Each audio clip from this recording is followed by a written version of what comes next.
Greetings, salutations, everybody. Welcome back to Tomes and Tales RPG. This ain't your whimsical magic school adventure anymore, folks. Was it ever? As we return to our fabulous faculty, who, on the back of a terrible accident, have persevered to unravel this mystery.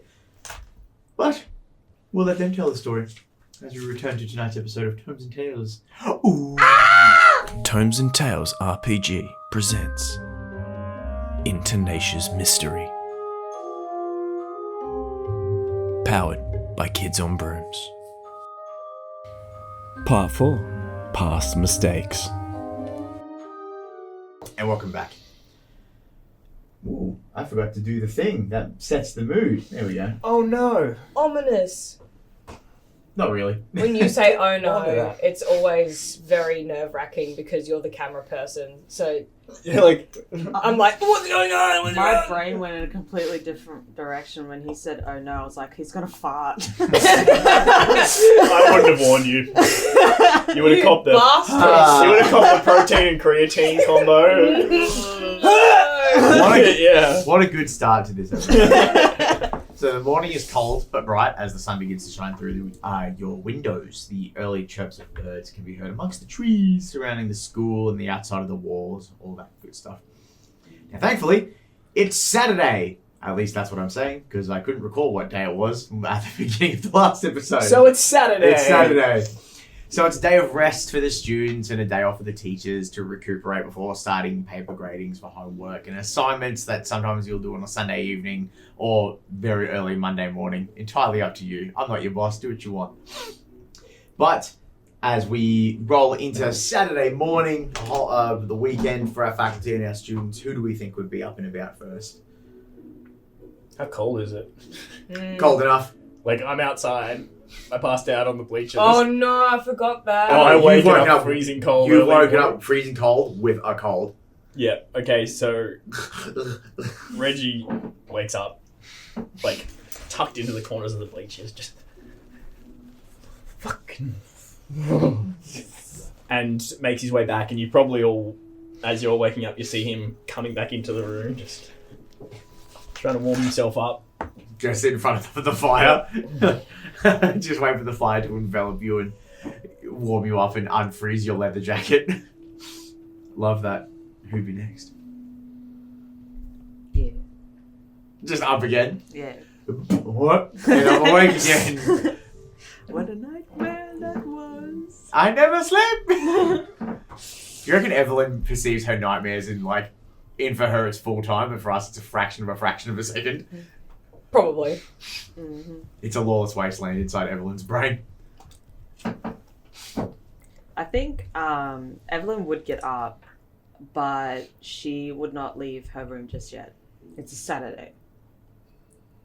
Fair call. Leave me alone. Fair call. That's entirely fair. I wouldn't want to do that either. Garden man or spooky witch? I reckon if it's starting to get cold, Amos would definitely get up as soon as she perceived the temperature, and she's a warm girly. It's in the name. She'd get up with the blanket wrapped around her, come out to the common room to lie in front of the fire. She pulls her a wand out and waves it and just oomph, it gets a lot bigger and a lot warmer. And her ah! Oh fuck yeah! You look like a walking ice cream. Where the fucking hell have you been? Quiet. There's a little one comes out of her a blanket, and she just takes one of the pillows and transmutes it into a blanket, and it wraps around him. I was asleep on the bleachers. What the fuck for? It wasn't the plan. You had another bender, didn't you? Zero sympathy. Winds the wand back around. The blanket retransmutes into the pillow, and she rolls back over to the fire. What about Ernest? He's up. same as every other morning. He's up, he gets out, he makes his coffee, and then he goes to tend to the plants for a little while because you've got to make sure that they're not going to die overnight. Yeah, especially now that the temperature's like really starting to crank on. That actually works exceptionally well for us. We'll kind of continue the morning. We'll come back to everybody else in the common room as you leave. Today, you actually do have a particular task on hand. You need to go feed the plant. The plant. The plant.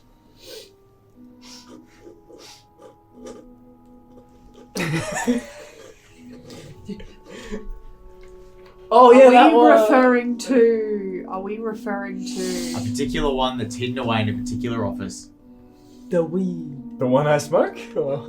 the butterwort pitcher? What did you just call me? Like, I've provided you the list of plants. Help me. Which one? Is this the one that literally exists in the back I corner think I know which one you're of talking his about. classroom? This is a key bit of information that I picked up from someone, and I've taken it, and I don't think you're recalling. I think Skye's picked up what I'm putting down. Yeah, because there's been a bit of information that's been missed about the location of where, like, This you said particular other thing stuff is had happened. and he would know that, right? Yeah, Yeah, the divination classroom. Oh, Thank you. I Yes. forgot where it was. that's all good. yeah, alright. So at some point, I would think, what I want to know though is, because Ernest is like such an unsuspecting little dude, would he just kind of wander through the halls and not really care if anyone saw him, or would he kind of just go about and try to be stealthy about it? Because it's in the divination classroom, he'd be less inclined to really interact with anyone. Mhm. Because, like, Pardon me. it makes no sense for him to have any business in that classroom. But he's also a teacher. And if he wants to be in a classroom, he's going to be in a classroom. Sure. So he's not going to go out of his way to tell anyone where he's going or why he's going there. But if anyone questions him, it's just teacher business. And your Fair. business, beg off. Fair. Saturdays always seem to be the best time to do it in the morning because it's like, it's in and out business, so you don't have to worry about like being interrogated by students. But that's fine. We'll come back to that at some point. Reggie, for you specifically, even though it is a Saturday, you still kind of always have to be on hand to check in on the animals. So eventually, at some point, you'll probably Once have I to warm up, I'll head out. Yeah. do a quick pass over if you want. But sometimes a lot of the younger students will actually like offer to go do it for you as well because like they just enjoy like the novelty of like just getting to feed the animals and stuff. So you might be able to coax some students into doing it for you, should you wish. I imagine Ash is out there. Oh, absolutely. Absolutely. He's there first thing in the morning. Like he kind of just waits for you to rock up because he just loves animals. Yeah, well, mate's way out. Mine's Ash and probably a couple other kids that instead of giving detention, he's usually like, you're helping me scoop shit on the weekend. Hell yeah. Does the rounds, checks on a couple animals. We'll probably check in with that big deer. The six-legged deer six-legged thing. deer thing and see if anything weird's been going on or if he's noticed any students. So, did we give him a name? No, I don't think so. I'm going to call him the Emperor. The Emperor. Oh, God. Morning, Emp. I love that. Good morning, sir. Anything strange going on around here last night? Well, I couldn't help but notice that the water trough had not been filled, but other than that, I did not see a thing. Fucking hell. Ash, fill the water trough. With a bucket, like, hobbles over Good with man. With a good, much obliged, thank you, sir. No, I do believe it's getting too cold to be out there having a look about. We like to stay in the confines of the stable. We'll make sure to get some extra warmth in there for you guys. It's cold out here at night. It'd be much appreciated, thank you, sir. Did you guys happen to notice any students wandering around this area last night? I noticed a couple sneaking about. They didn't come by this way? Let's roll a d20 here. A 10. You flick that back. No, sir, I do not believe I did. As always, thanks for keeping out of the watchful eye. I will spare every antler as long as I can bend them. I don't know what that means. And then we can walk off. You should lift a his axe gentleman up the and knee a of the- scholar. All right. Yeah, with his six muscular legs, walks off and just sits on the floor. Just goes about the rest of the day, then continues, puts some feed in some stalls, fills up water tanks. Wicked. Takes you probably maybe all of an hour and a half, and then Yep. you're kind of back to your own morning again. Evalyn and Amos, for you guys, thankfully, it's just a free day. No maintenance, no agreed upon meetings or anything of the sort. You kind of have free reign to do whatever the fuck you please.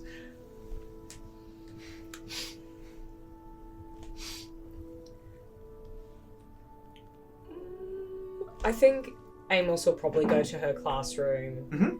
and she'll put what she calls the big adult barrier up.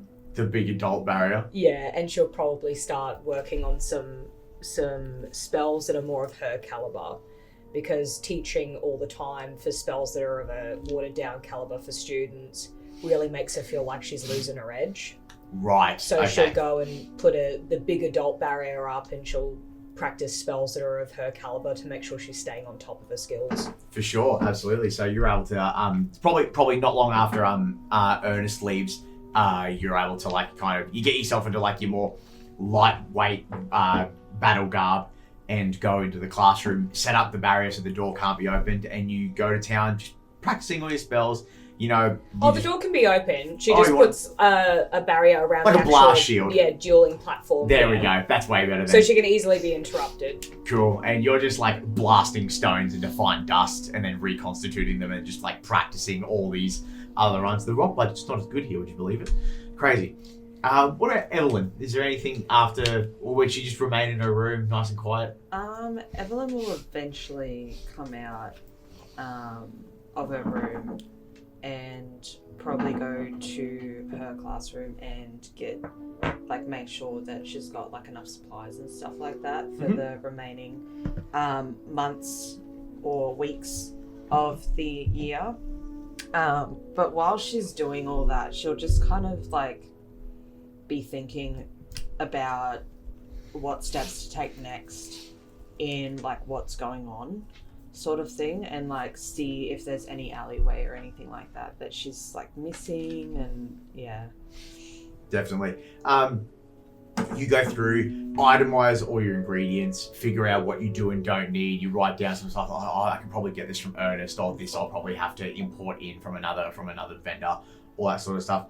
Very simple to do, and you're kind of like replaying all like the scenes that you've seen in your head so far, and all the information that you have, and trying to draw the common thread. And I think it probably would leave Evalyn a little bit frustrated, you know, not being able to draw something instantaneously from thin air.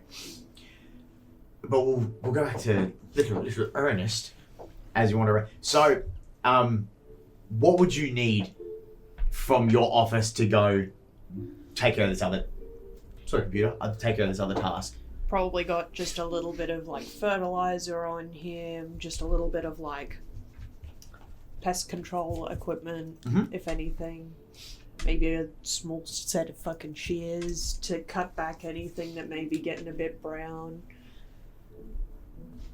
That's pretty much it. And his wand. When you go into your supply closet to grab like your fertilizer and your tools and stuff, what was it spear leaf or whatever it was called? You said dried mint leaves. Dried mint leaves, yeah. But didn't you give them another name, or did you? Spear ivy? Yes, spear ivy refers to the plant that they're coming from, but Right, they are okay. essentially just Cool. mint leaves.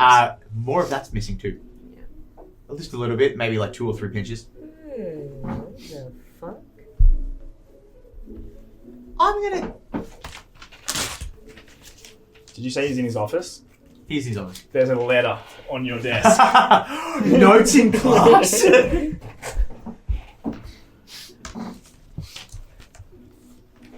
It's a gun. Yeah, I just don't want it forming into a mouth and yelling at me. Weasley! How dare you steal that car? They outlawed those many years ago. Thank fuck for No, that. like it's just in like a piece of parchment with a very sloppily written Ernie on the top. The E's backwards. Yeah. What'd you say, Ernie? Okay. Firstly, for context, context, I read incredibly slowly, and the first sentence on here has already sent me. So it's going to take me a minute. I also write incredibly poorly, so...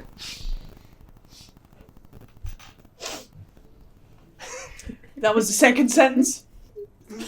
God, I hope there's no more than 3 sentences. So there's a paragraph four. and a half. Oh. Wait, quickly, someone. We need to get a skeleton like in here, so like we can add like a skeleton wearing my jacket here. Yeah. Ooh.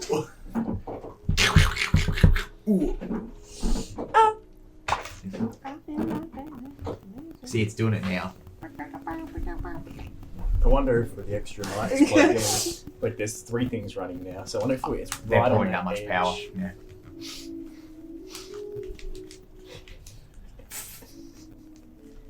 We're gonna share with class. No. After all of that!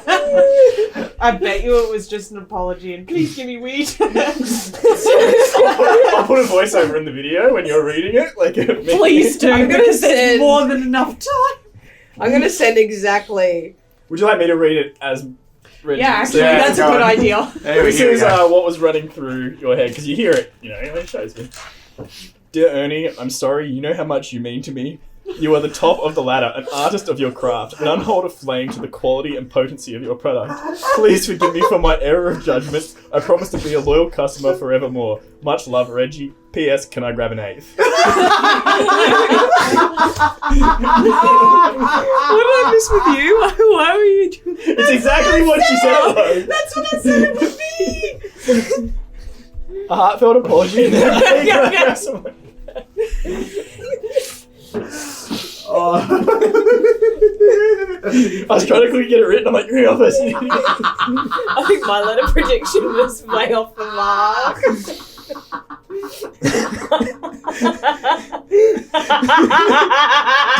Richard. What did you? This is my prediction of what was on the paper. Oh, mine's not loading.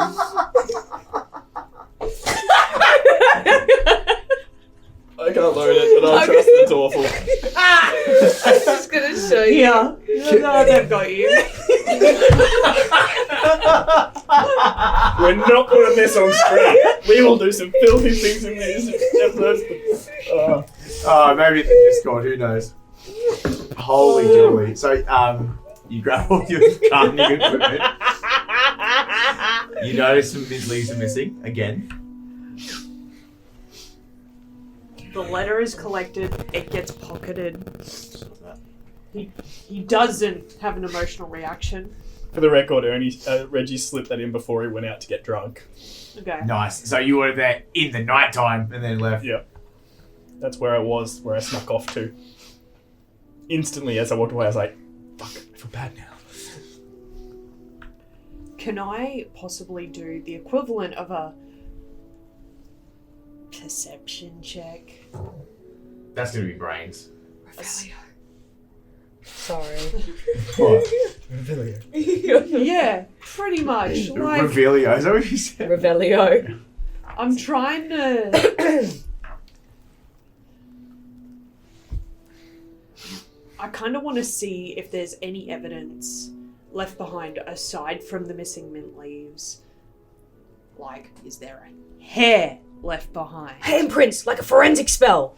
Exactly, fingerprints. Is there... Fingerprints. I cast blue light. Is there muddy footsteps aside from Reggie's that have entered the classroom? Like, You can tell Reggie's because they're big dogs. I'm going to say, of course they are. I'm going to say that's going to be a brains check. You're going to want, what's your brains die? it's a D10. D10, so you're pretty chunky on that. I'll allow you to add your D4 because you can use magic to help. Yep. Casting a spell to help evaluate any foreign bodies. I'm going to say you're going to want probably a 13 or up.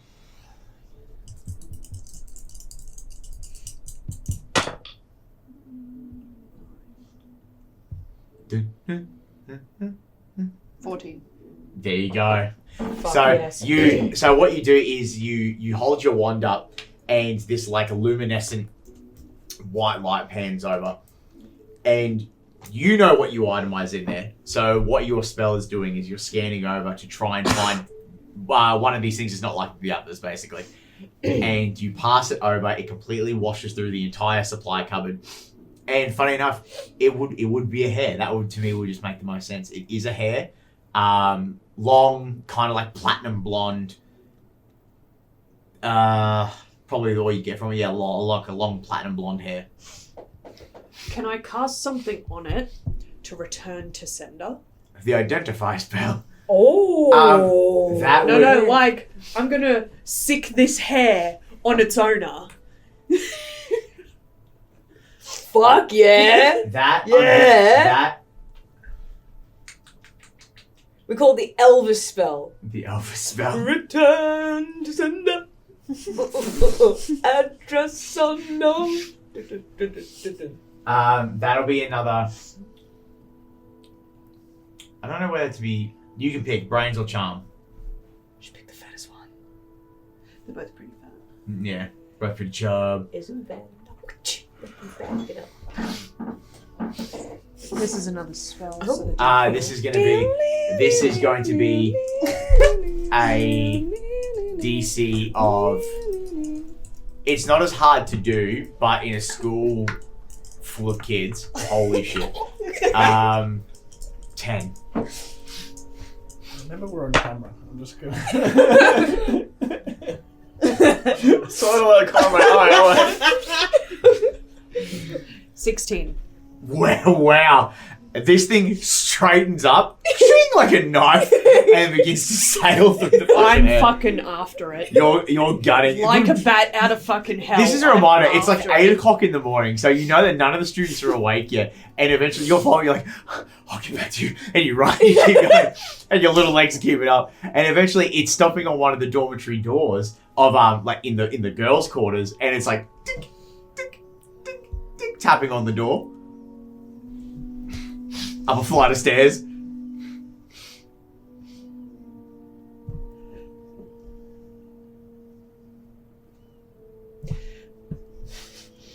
It's the temptation to just rip the door open and see who it belongs to. But is man. Fuck. Where'd you go? Snack. Snack. Fucking go get Amos or fucking Evalyn. Whoever's awake and whoever's closest. I will do it. And he scuttles off lightning quick. And do you just hang there for the time being, or what are you gonna do? I'm gonna hang tight. Okay. In case one of the girls open the door. In which case I should probably cast something on it to make it unopenable. But if they open it. Oh no, yeah, then it goes in. I'll let you And think. I can't follow them in. I'll let you think on that. While you two are in the, you're in your room. So I dare think that is it Snack? Is Snack?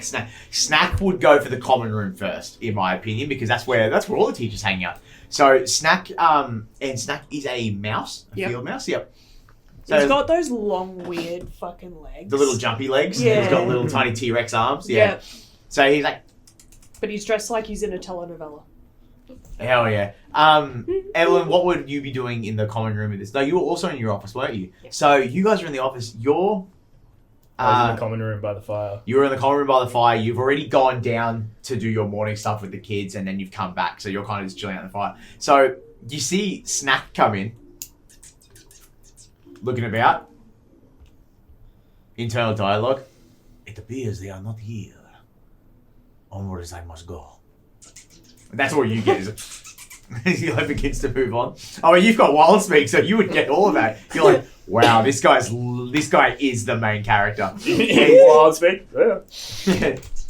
And he's running down the hallways. We'll do a 50-50. 10 and down goes to Amos. Up we'll go to Evalyn. Evalyn, Hey. you're in there checking all your supplies and stuff, and you hear ever so faint rattling. And then at your feet, at your leg, your pant ankle, there's a little tug. And like,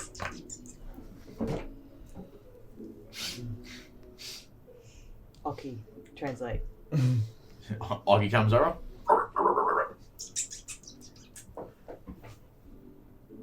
Ernest has something, and you must arrive post haste. We must haste! Yeah! In your mind, you hear he's like, John, your friend, and he like the mouse mounts up with a pencil. Yes! Dashhound, one arm, mouse, other, like a compass. Yeah, he's got a pencil and he's like pointing in the direction. He changes accordingly. Just going to find Ernest. And you find Ernest at I the... just see that go past again. It's like literally not the strangest things any of the students Not the I've weirdest seen thing that's happened, Evalyn yeah. do. Yeah, definitely not. And you find Ernest out front of one of the female dormitories with a floating piece of like what looks like wire at first, and you realize it's a strand of hair. Someone's stealing my men. I need you to go in there and see who it belongs to. Also, is there like an enlarge spell that uses men? Potion, sorry. Excuse No, my French. I'll give it to you though. Love potion. Oh. Bow, bow, Fucking bow, Chelsea. bow. That was my first thought when I. Firstly, mighty sus standing by the girls' dorms. This is why I called you. I could have barged my ass in there, but I didn't. Secondly, all this over mint. Do you know how fucking hard that shit is to grow, dry, put in a jar, and then have to lock away, and people keep fucking taking it? Thirdly, no, it is not for enlargement, it is for love. The other L. Sometimes when you feel love, then you feel the enlargement. Oi. You got Skye, I think it's time for you to say the L word. Lesbian? The other L word. Leprosy? Lesbians? Leprosy? Fair? Just find who the fucking hair belongs to, please. Help me. Yes, your mouse. Thank you. Just by the tail. You And disrespect him, his family. You pick him up by the tail and all you hear is, unhand me, you scoundrel. It's by the base close to the bum hole. I know how to handle a Hope he mouse. shits on you. No, and Tell now her it's to going to slip blame into me his here anus. It's my good head. I will proceed to knock on the door, and just like you will probably still be standing there. Ernest grabs the hair so when the door opens it can't just disappear. So, do you power knock, or being a teacher, you have every right to do so, do you just kick the fucking front door and like a bat out of hell? No, I'll knock. Wait a couple of seconds. If I hear nothing, it's like, hello! Yeah, there's you knock and you can hear the in the background, but there's no sound of people getting up. So you're just like, hello, and you open the door, the sunlight's beaming through, and it's like I think it's like 4 to a room, and they're like, oh, they like pull the fucking blankets over their eyes, like they all look so tired, like they've been awake for fucking like so late. Do you let the hair fly? No. Before she opened the door, Yep. I did stay. Yeah, you grabbed it, but that's what I'm saying. Now the Holding door's it. open. Are you gonna? No, because that thing is still pointing. Yeah. It would still be trying to go where it needs to go. Mm-hmm. So I just like, Evalyn, just take it. Just take the fucking hair. Take it. Don't let it go. Find him. Like, sick him. Evalyn canonically would absolutely go, sucks to suck me. But if I let it go, it goes to them. Yeah, but now it's just pointing at them. It's not gonna try and bury itself back in their skull. Oh, fuck. It like kills them. It just lobotomizes the student. I cast it really powerfully, please. Yeah, you did score exceptionally high. comes in at terminal velocity. Just straight in one side, out the other. Perfect pinpoint hole. You know, they'd probably survive that. Yeah, lobotomized though. Probably. A few things disconnected. Just help me. We'll go through the frontal lobe. We've kind of went like... I think it was fabulous. Because they're covering their faces with their duvet, doona cover, whatever you want to fucking call it, blanket. Evalyn will go up to both of them. Would it be a situation where it's like bed, desk, bed? Yes. Yep. Great. Evalyn will go in between them and just be like, sorry, girls, I'm just doing a head count, making sure everyone was here. People, no one else is going places that they shouldn't be going, especially during the night. Don't mind me, I'll be in and out. She'll go to one side first, and if it points towards, then, she'll kind of know, because if she goes to the other side, it'll point that way. When you walk in the middle and you've kind of like got your hand down like this and it's kind of like having a bit of a sway because it's trying to figure out where it needs to go. The second you begin to move towards the left and start scanning over, it instantly pulls to the right. Yeah. So you can't see who it is right now. Okay, thank you. It's, just making sure that it's just not, you cut your hair and then put pillows there. It's an upper year called Kelsey Jones. Written up. How many kids have the last name Jones? Do I have multiples? You got Jacinta and Jonathan. Jacinta and Jordan and then sorry. also Kelsey. Oh, well, that's just a mishap on my part. Two different It's Joneses. a common name. It's a common, yeah. Oh. What's happened here? One of these things can do more than one things. Oh, there you go. He says. No, I'm not gonna lie. I forgot she was on there. So, Never admit to that. Let it be mysterious. no, that one actually called me. Thank you, darlings. Recedes back, closes the door. As far anyone who is watching it on a camera, Evalyn doesn't step. It's like she just gets pulled out on a wheelie train. Thank you. And I will incinerate the hair so it doesn't try and, Yeah, just Accidentally fucking kill her. yeah.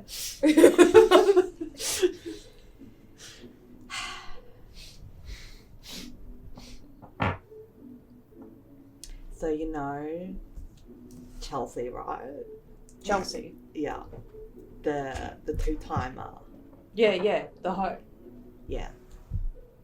Wait, is it Or do Chelsea you or mean No. Kelsey? Kelsey. Kelsey. It was Kelsey Jones. Kelsey. Kelsey was the one. It yeah. wasn't. Chelsea's the hoe. Sorry. Chelsea's the really good magical hoe. spellcast Anyway. popular girl. I said none of that. Anyway, Chelsea's fine. Sorry, Chels. Just like they're hoeing. They're spreading drama about me, and I don't know why. Kelsey. Kelsey Jones. She's making a rough potion. Is there anything else that could be useful? Not really, no. No. A good tea, maybe. Yeah, beyond the normal like tea, drinks, all that sort of stuff. Margarita. Mojito, please. Mm. That'd be great. All right, let's go Tonight. back. Oh, I thought now, but yeah, right. I drink at 8 in the morning. I don't like you. Weak sauce. You see this? It's just sunshine everywhere. It's 5 o'clock somewhere. It's 5 p.m. somewhere, my guy. When I finish my chores, I'll get around to it. All right. I still got other shit to do. Well, But mojito would be great, thank you. It is Saturday. So eventually Ernest will have to turn back to go finish his chores. And we will come back to that because that's a whole task in and of itself. What about Reggie, Amos, or Evalyn after that? Did you guys have anything that you would be doing? By this point, probably about 9:30. My whole morning would have been hanging by the fire, doing my chores and stuff. Doing your chores. So you're down in the field with the kids, getting amongst it, got your wellies on, all that sort of stuff. And your leather jacket. Of course, always. I'd probably just finish up with the stock take, Mhm. and then go back to the common room. For sure. What about Amos? Oh, let's check in on old mate. With no fingies. Oh, Jeremy. Yeah. Yeah, for sure. So we'll say after you've you come out and it's like you've been like foot loose, like full going through your sweat, you've got the towel around you, like Yeah. that's good spell casting, freeze frame in the air, all that sort of shit. And you decide to quickly stop off to the nurse's office and we'll go see Jeremy. Now he's pretty much still sound asleep by the time you get in because there's a bit of a distance between the doors and stuff, so you can kind of peer and have a check. And he's looking better. You know, like he's got more colour to his face, and he definitely looks like he's more well rested. Now that he's slept for a multitude of hours up to that point, you can wake him and ask him a question if you want. It's up to you. But he is still there. Thankfully, he's still alive. Not died yet. She'll probably just quickly stop in with Nurse Dottie and just ask if she's checked on the progress of his fingers yet. Yeah. So instances like that, they have to keep like three quarterly hour like fucking checks on to make sure like there's no rejection or there's no infection or that sort of stuff. And she kind of gives you up a little write up where it's like it's very slow and arduous, but they are seeing some nice continuous growth of the muscle coming back over, especially with the balm and stuff and the reapplication of that. It'll be probably a good couple of months before he's fully back to normal, and then rehabilitation will start afterwards. But he is thankfully okay. It doesn't look like they're going to have to amputate his fingers all the way anyway. So some progress has been made for sure. But very slow. Bet Alas. she will probably then leave and probably just go to back to scripting up personalised lessons for her class. Absolutely. You can do that in the office or the common room. I leave that up to you, whatever you want to do. I guess, Evalyn, you get your list made for stock take, which eventually you'll have to give some of it back to Ernest again anyway, but you'll see him when he comes back to the common room. Yeah. And Reggie, you're just getting the nice cold morning air and it's fucking waking you up, and all of a sudden you don't feel as hungover anymore, but you also know you can't sneak off to smoke because you've got small children in your care. So it's a tough morning for you specifically. No one has it as hard as Reggie right now. Little Ernest. Yes. You walk through a somewhat semi-abandoned wing of the school. I would like to state, Yes. very specifically, he has gotten out a set of reinforced not reinforced in like an armory way, but like those really thick gardening gloves that you can get. Because Hell yeah. this is the plant that's in the divination class. The one Yeah. we know about, yeah. It has a taste for human blood. Mm-hmm. So he's got his safety measures in place. Just old knight armor, like full gauntlets, like could like eat To war! metal. It could like eat metal loser. No, these are just that thick, bulky ass fabric that if you tried to pick up a coin wearing these fucking things, you'd be there for years. Like, Hell yeah. big gloves. Yeah, so you that definitely would have been with all your equipment and stuff you're walking through. And you have to cross a fair bit of the school to get there. The div ward's in a completely different wing of the school. At some point you cross like a big window and you look out to the oval, like the Blood Bowl field, and you see Mr. Big Rock, Pebble Big Rock, the gnome teacher, who absolutely should not be playing this insane form of rugby with the students, has cast an enlarge spell on himself and is running full speed, and you watch one of like the uppies go to tackle him and he fucking just grabs his kid by the face and like just slams him in the floor, runs, hits the ball, does like a celebration dance. You're like, haha, suck it, children. Like, so You can cast enlarge. Put him on the fucking list! he's on the list. Pebble Big Rock. Pebble Big Rock, you fuck. This astronomy teacher's fucking wild. Yeah, playing football and shit. Yeah. You move into that basically like semi-abandoned way. Like some of the classrooms and stuff you don't really get used all that much anymore. In the history of magical schools, it's really hard to get divination teachers that stick around, because the problem is 9 times out of 10 they see into the future and can figure out when their tenure is going to end. So sometimes they'll only do half their term and then go to a different school anyway, because they want to like spice up their life, because they keep seeing the future about where the fuck they're going to be at. So divination teachers are a bit like loosey-goosey in the grand scheme of this magical world we live in. But you step down the hallway. Long, like, it's typical classic stone walls and some of the wooden architecture, and there's like a big throw rug that stretches all the way along the thing. And do you want to describe getting into the office, what it looks like, all that sort of jazz? Look, as far as I am aware, feel free to correct me if I'm wrong. He enters through the classroom first, which is kind of, you got your classroom where any lectures occur, probably abandoned decoration of some variety scattered about for divination classes. Like star charts and stuff. Nonetheless, But instead of heading towards a door, he heads towards a mirror. And he steps through the mirror into the teacher's office within the classroom spaces. Hell yeah. Magic. The Gathering. The Gathering. And Sponsor us. if I'm also remembering correctly, the office itself, think like Hal's bedroom. Yeah, I think that was kind of the vibe Hal's we went bedroom for Hal's Yeah. Moving Castle. Very eclectic and chaotically, but everything has a place sort of vibes. At least as far as I remember.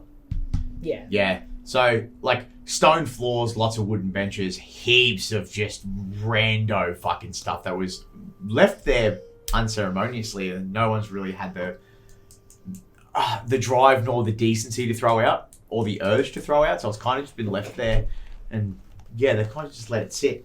And you go in there, and obviously at some point in that room, there is a giant, like a pot, or like some sort of cage or pot, something. Do you want to describe what the plant looks like? Because I don't really have an idea of what the plant looks like itself. So this plant has been described previously. I believe it was described during episode 1. It is one of those Venus flytrap basket asparagus cross-betweens that I've lovingly named Nod Nash for its ability to create an anti-fire potion. There you go. Like fire resistance potion. Sorry, that's the better word for it. But it's this very sassy and angry looking. This one's actually relatively large to the smaller sized ones that he had with the kids in his class. He's bigger. He's angrier. He is, because he's tasted human blood I feel before. like it's He like- just wants to eat people. It's like that plant from Little Shop of Horrors. I need blood. Like, he's just angry all the time. Feed me. But yeah, Sure. he's a little angry guy, but he's healthy and happy-ish. And extremely bloated. Right. The vines. So generally with a lot of these plants that kind of have their own like symbiotic relationship with the environment around them, like sometimes the vines will go out and they'll grasp off, and sometimes they'll retract in when they're at a point where they're not cranky, for lack of a better term. Or sassy. We'll use sassy. Not really sassy. The bell, specifically on this thing where it eats shit, very bloated. Right. Vines in, no sympathetic movement. Right. I just looked at the corner of my eye and I was like, oh no. Now, for context, this is a Venus flytrap, so its trap would be closed, Uh-huh. but it'd be massively inflamed. Yeah, and you can see like some bulbousness between like where the fly trap is to like where the stem is, and like the excess leaves and all that sort of stuff. Because they're like semi-living beings in like in an organ sense. I don't know. My brain's just going places, but feel free. It's just bloated, all right? It's fat. Okay, so this thing's got something. Ow! Fuck!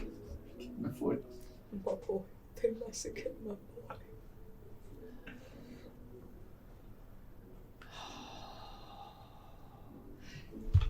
Ernest just kind of looking at it, knowing damn well he hasn't fed it for a week.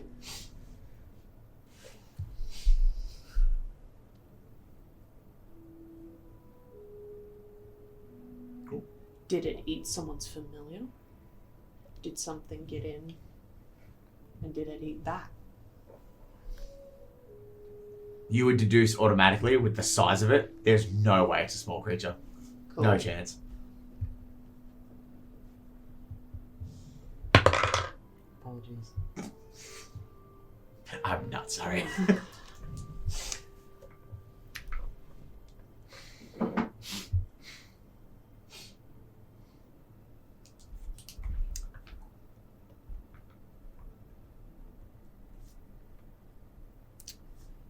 Fuck. Okay. So he removes that trap specifically because there are multiple on this plane. Much like a Venus flytrap, there are multiple traps. But this one, the big bulbous one, the one that looks like it's just had a fresh snack, he's going to remove it and inspect what's inside. There's a moment where you get amongst it and you go to cut it and you realize like this thing's like bulbous, like it's fucking way bigger than it should be. So you go to grab it and you hear it in the back of your brain. It's like, allow me. And like your arms kind of chunk a little bit, so you cut it, and then instantly as it drops, like your arms like flex out and you like catch it and very slowly put it onto the ground. How does Ernest open it? Like is does he try to be careful, or is he just fucking reef it open? Like, what's the... Just like he was with the snake, just like he was when inspecting Sheen's body. Mm-hmm. There's a degree of intricacy with how he does it, almost. But it is still careful, it's methodical, it's very unsettlingly calm. Ooh. Every time, whether it's inspecting a corpse, dissecting a corpse, or cutting open a flower. It's very Dexter. It makes me think of that a little bit. True. It's very Dexter. It's like, oh, this is Tuesday. Except it's Saturday, boss. You get in there, and I would say you like kind of pick up the shears and you like open it up and do like a really long cut along the edge. Like, I'm not going anywhere near the mouth. Fuck that. I'm just gonna cut through the fucking thing. It's already dead anyway. You cut it and you peel it open. And you've really got to pull because like there's so much like juice together, like meat and flesh, for lack of a better term. You know what I mean? I'm not a plant guy. Sorry. You've studied plants for years, right? University, all that fun stuff. You know what you're looking for. It's pretty simple for you. You know how these I can't pronounce the name you've written. I'm sorry. Like the way. What is it? Non-Nash. A non-Nash. So not and ash. Not Nash. Not Nash. There's literally 2 commas in Okay, it. not a Nash. It's like Wet and Wild, but it's not Nash. Okay, not Nash. You find when you open it up, immediately you're hit with that weird, like citrusy, juicy smell of like cutting through the plant itself, and then you're met with this really strong, like ammonia kind of like acidic smell. What you find in there that is being digested immediately is clumps of muscle and tissue that is still slowly being absorbed into the mouth of the plant, which obviously now has stopped since it's been cut from the main body. What's left that isn't completely digested is clothing, some scraps of clothing, a ring with some keys on it, a mobile phone which seems to be barely operable, and some bones that are in the process of being cleaned off and broken down. Mm-hmm. Human bones, for sure. Yeah.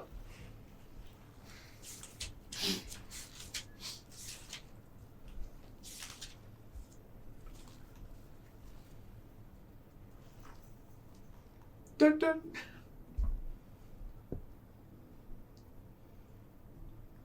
We lost one of the groundskeeper moccasins. That's okay. That's okay. There's 600 more of them. They're grown in a plant. It's actually growing from this plant, not being eaten. He's like, oh my god, he comes out like 60 years old. Like, ugh. Now, respectfully, as far as I would be aware, this puts Ernest in a difficult position. Uh-huh. Because this plant is not supposed to still be here after the first instance of it attacking a student. Uh-huh. And if he admits it's still here to show that this has occurred, shit could hit the fan, so that just makes him less inclined to tell anyone of authority. So.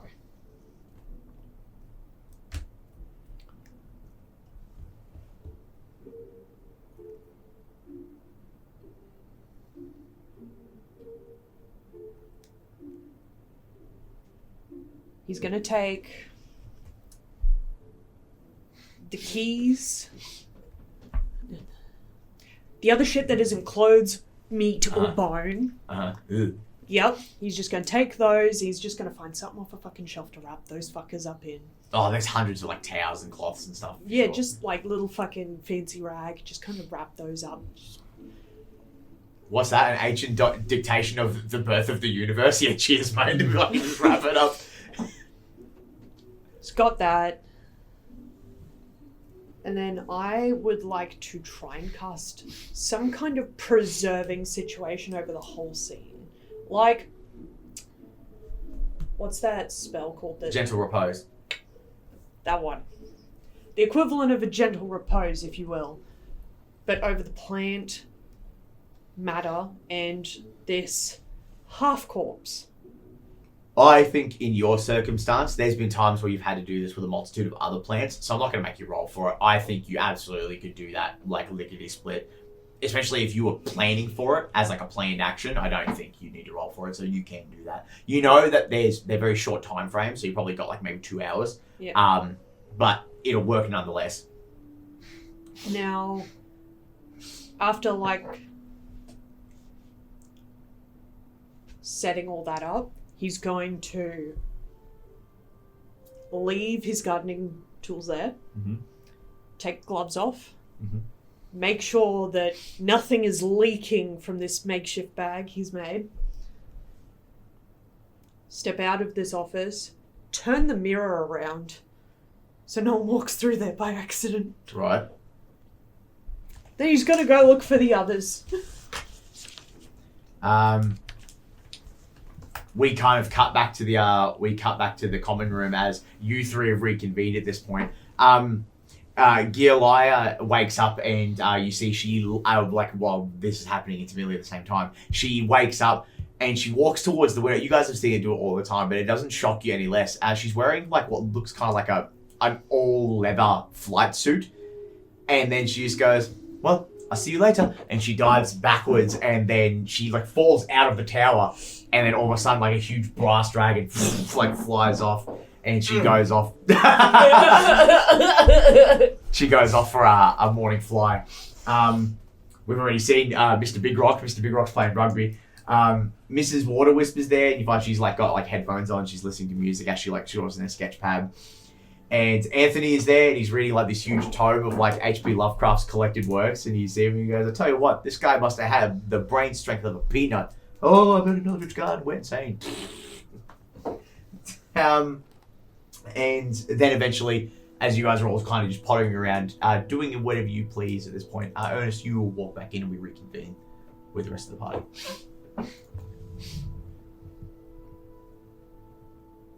He's got, again, that very calm expression that was seen when he was looking at Shane's body.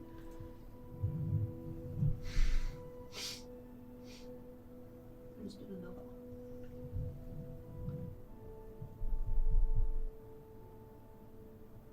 Different creature, but I may have put my foot in it, Amos. Like properly this time. Amos, without hesitation, wraps her hand around Ernest's upper arm and actually very firmly yanks him away from everyone. With a bit of like malice behind it. Ooh. And leans down. What the fuck do you mean? Come with me. Don't whisper too quietly because we can't hear you. Come with me. Thank you. Come with Whisper me. down. I'll show you what I need. What? All of us? Those of us who are already in codes. Amos looks to the others and then holds up her wand and like a dome of silence goes over them. For sure. Absolutely. Are you talking about the plant? Yep. Oh, so you just decided to fucking announce it in front of everyone? Do you realise you and me are the only people in the fucking school who know about that plant? And you've just gone ahead and announced it to everyone here that something's happened in there. Do you realise the implications this has on us?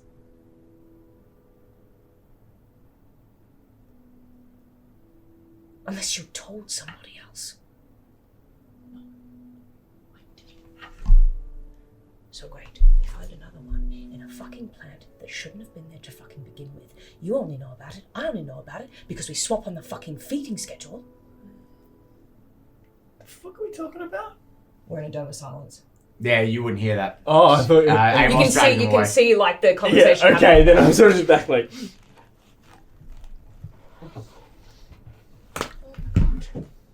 They're gonna think it's Yeah. one of us. They're gonna think it's one of us. I slide next to you. With the switch. What's taking over top? Why don't you know? You should have just come to me first, and we could have talked about it. And I don't mean to sound fucking suspicious, but at least put him somewhere where it didn't fucking imply that it was something wrong we did. We're gonna get fired for keeping that fucking plant. Now it's That's it. I'll never be hired again. Cut back to me and Evalyn, we're making voices. You're gonna have to for be a them. gigolo on the side of the street. No, I think I'll just climb on. Well, then I'm gonna need to be a gigolo on the side of the street. I'll be a pimp. Everyone's just like, I know that word. They're secretly fucking. You two are on the couch. So, to put it in perspective, the couch faces the fireplace. They're behind it. You spin the chair to watch. No, we're like over the back of the couch, like 2 kids. And then at some point, Anthony kind of leans in. He goes, "What do you think they're arguing you all about?" They're fucking. No. He Sure. said pimp. And There's then always the you attention. see like as you're saying it, the hairdressers are like, we are fucked. We're fucked. She wants it up the ass. I didn't know Amos You went that have way. fucked me with this. And I thought I was wild with the dragon. I Putting me think to Ernie's shame. not telling us some shit that he's into. These bitches kinky. We've seen his dark side. You guys, in this argument, you can feel the eyes on you, and you turn, and it's just them two staring, and then Anthony in the background like, It's just Animal Crossing music. It's just complete silence.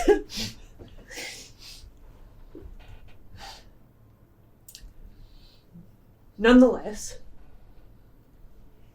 even though we are fucked, how the fuck you know how big that thing is? It's huge. It's fucking tiny. Compared to some. It's huge. Tell me when! Somehow I've got popcorn. It's like this fucking tall. And it's just like, ah. now he just added it in. I'm not standing up to do this, but he's gesturing at wasting. So, no, it's only like this fucking big. And then like Amos like gets on her knees and like starts like doing like embarrassing thing. And then stands back up and then like tries to pick Ernest up and then just goes, oh wait, no, that doesn't work. Anyways, It's just recording. the problem is that a whole child. No. Not a whole. Oh my fucking god. Oh, we just got the other half hanging out on the fucking line in the fucking whispering winds, are we? I wish I fucking knew. I don't know where the other half is. Oh, it's probably in the pot shitter. Jesus Christ. Oh, sorry. Again, I could turn it down, I just don't. Poor Ernest is getting fucking bullied. First thing in the morning. This is how college went for them. Oh yeah, This fuck is it. accurate I college sees it. information. I sees it. Oh my god. You know what's gonna before we even get fired. Alright, think about this. Oh, there's been a fucking, a series of weird things happening in the school that we cannot explain and don't have an explanation for. And now another child has popped up, dead, inside the mouth of a plant you and me only know about.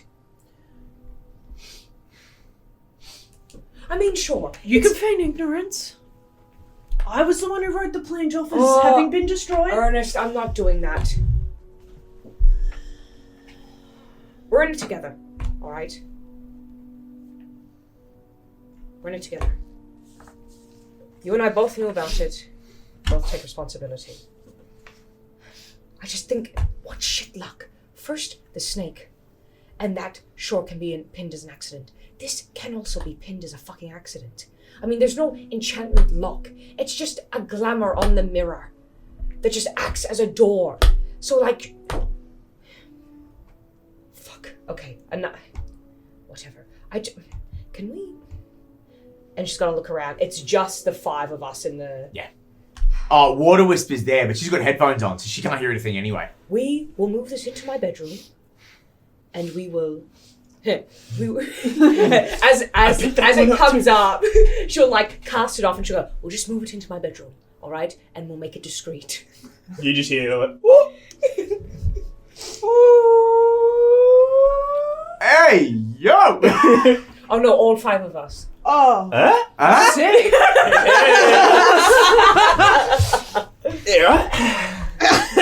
Look, I'm still mad interested at looking. you, though. But your note was nice, thank you. Amos, look, you're a lovely lady, but I am a Catholic man. Adultery is not on the bingo cards, darling. What are you talking about? And I'm fucking gay. Who gives a shit? Let's go. Ah, well. Wait. As she's like leading her on, she's like, wait, what did you guys think me and Ernest were speaking about? Oh, something about this and this and this. It's okay. Teachers fuck made all up, the time. No, we're not doing any of that to a dead kid. Oh, What? And then Amos just shoves everyone into the room. Okay. You guys are all, including Anthony, who just seems to have been roped up in this situation. He's like, what? And And he knows too much. before the door shuts, he quickly reaches out, grabs another cup of coffee, and then shuts the door. Okay, so. How long have you been fucking for? Is that how we start an orgy? No, that's not. No, Reggie, put your clothes back on. Oh no, Amos is bougie as fuck. She's put like an expansion like pocket on her room. So Oh, it's, yeah, like, absolutely. several times bigger, and it's all like really like gothic cathedral themed with like stained glass windows. It's bougie as hell. It's goth bougie. It's goth bougie. I'm gonna write that in my notes. Goth bougie. All right. We have some rather incriminating news, and we please ask you all to not immediately point fingers because it seems to just be very, very poor luck. And I will let Ernest take over because it's his plan. it was my plan until Yeah, it got fucking left behind. Yeah, your hash plant. We all know about Not that. that It's not- one. Got a new strain coming. No, I'm working on it still. Be patient.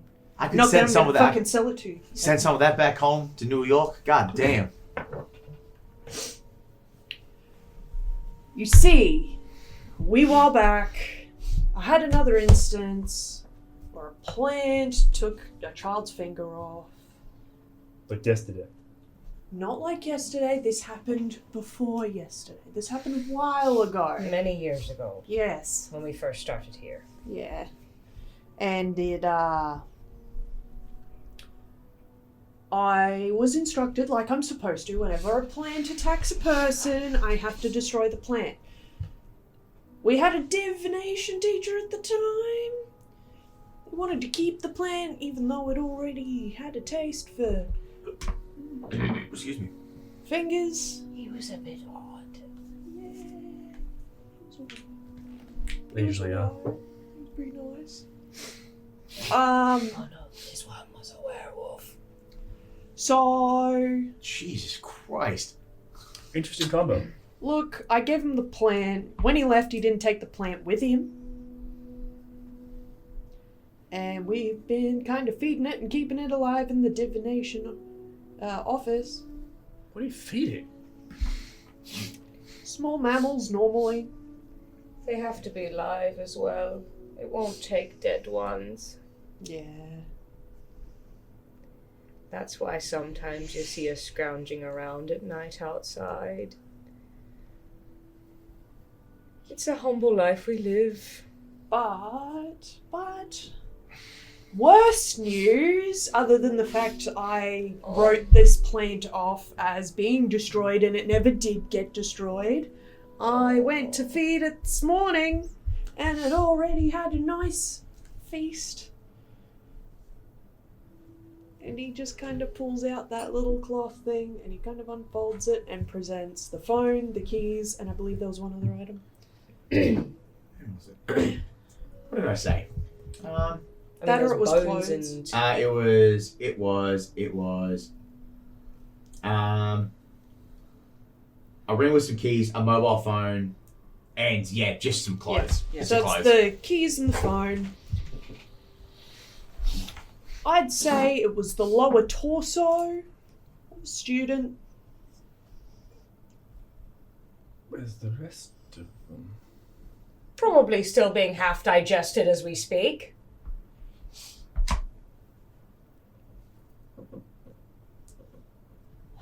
Normally a medium-sized mammal takes it about 12 hours to digest. So obviously a fucking kid would take a lot longer.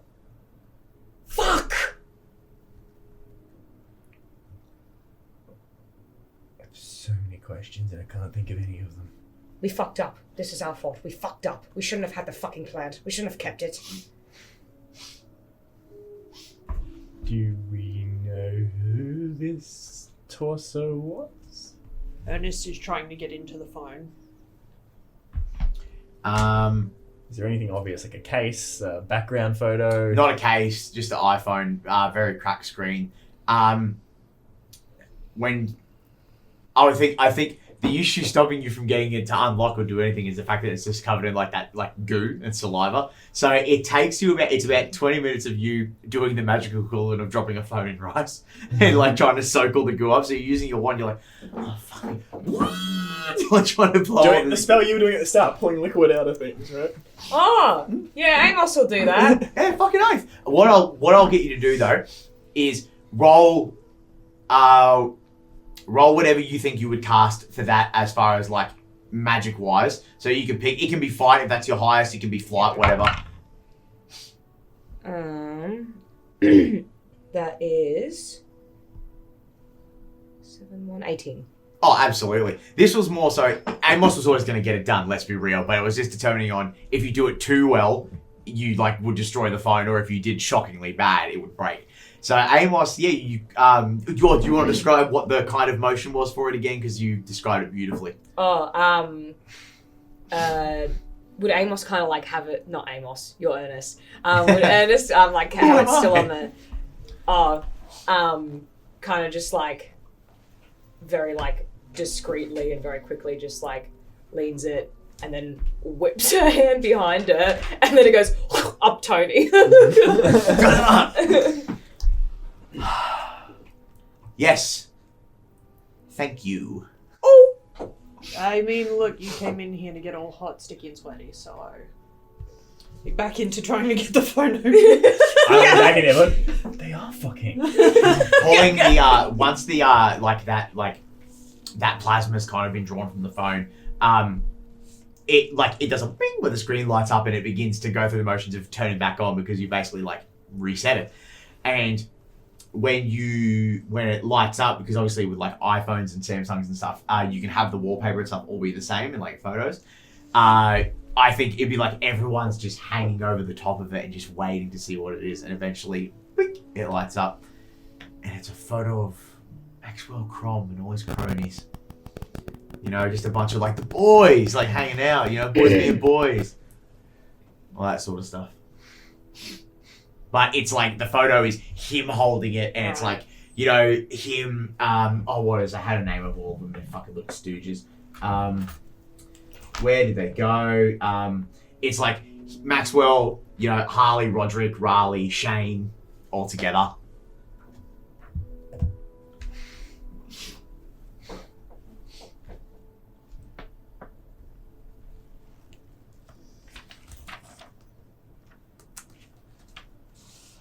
Oh, fuck.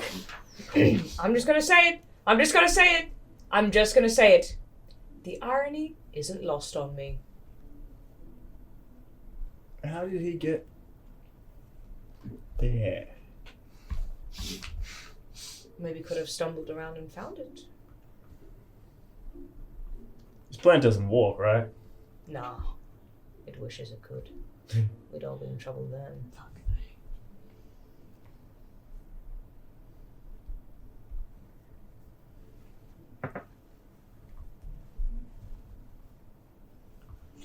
Why did you keep the plant? Yeah. Like, why did you guys keep the plant? Amos had nothing to do with keeping the plant. Then why did you keep the plant? Because the previous divination teacher requested to keep it, and I was fucking them at the time. Woo! We're just gonna say things out loud now, aren't we? Just put them right out there into the universe. Manifest! I know you're mad at me, but Yeah, fuck yeah, I fucked a whale. Don't look at me like that, weird Brooklyn having ass guy. I take offense. That's a stereotype. How dare you? Then stop fitting so when nicely things in it. transmute in the bedroom, shit gets wild. I'll pretend I didn't hear that. Continue your story, sir. Does that answer your question? Yep. A follow-up. They're a divination. Why did they want the plant kept so bad? Was there something? They saw that I would destroy it. They requested to keep it, so I gave it to them instead. Was there some? Look, I've seen predestination, time travel, and seeing the future. It's fucking weird. Don't try to understand it. Just go Why with did it. they care about the plant? Maybe they saw. They would eat a kid!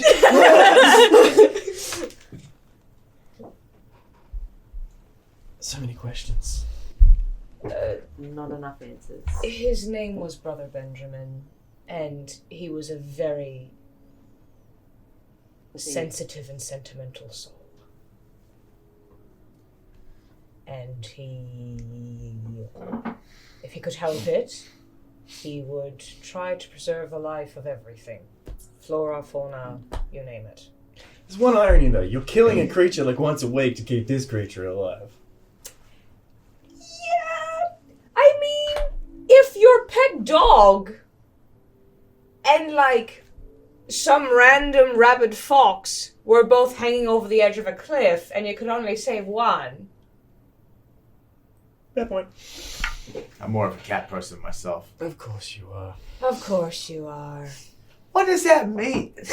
what does that mean? This is some bullshit. I come here like fucking foreign exchange getting bullied. This is bullshit. What now? We probably get fired. Well, not you guys. You guys will be fine. But if we report this, me and Ernest are definitely out the door, I dare say. Because we shouldn't have kept it in the first place. But That we is did. a very strange coincidence, though. If I do say so myself. The fact that Shane was killed by a creature, and then his best bud was killed by a plant. The animal kingdom is rising. You're right. They are, and they're taking on the bullies. Wait. You And you see Anthony finally draws the thread. He's like, oh shit. Just for context, can I please have a list of whoever else is in that profile pic? Absolutely. the fucking I lock will. screen? You know what? I'll do a nice one and tell you who's dead and who's alive too. Yeah, there's So- two. So Max and Shane are dead, and you said Harley and Roderick. And Do you want me to Raleigh. go on? Raleigh, Raleigh. the one biatch. Biatch. So, we think that the beast and the plant are connected.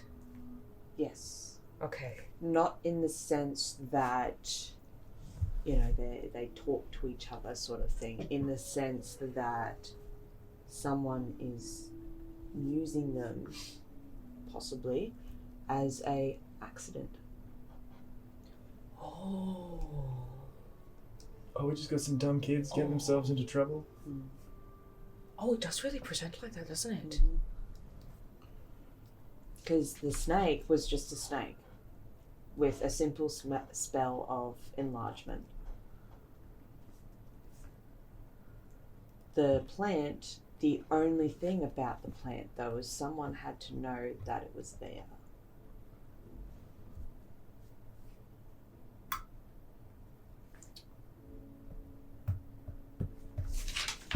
I apologise for how bad the lighting is. Sorry.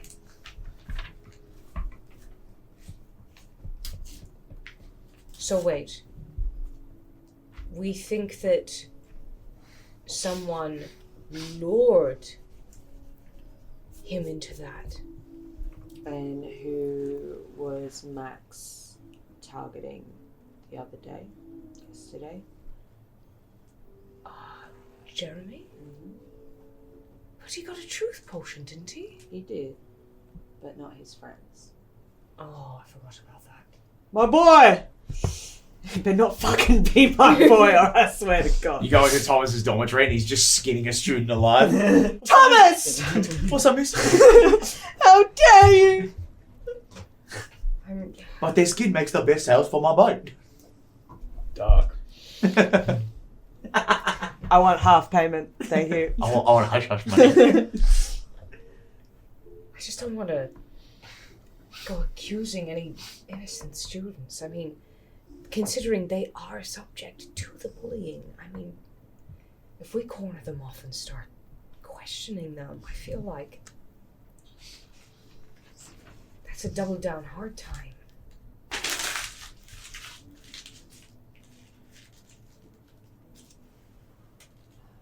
It's just the correct spelling of names. Oh, okay. It's all Yeah, information we already I have. don't need it. Oh, no, that's fair. Was it those 5 only? Yep. The picture? Yep. Because you guys have seen them. They all Yeah. hang out together. They're all little fucking dillweeds. Lie with the dogs, you get fleas, brother. Damn. God damn.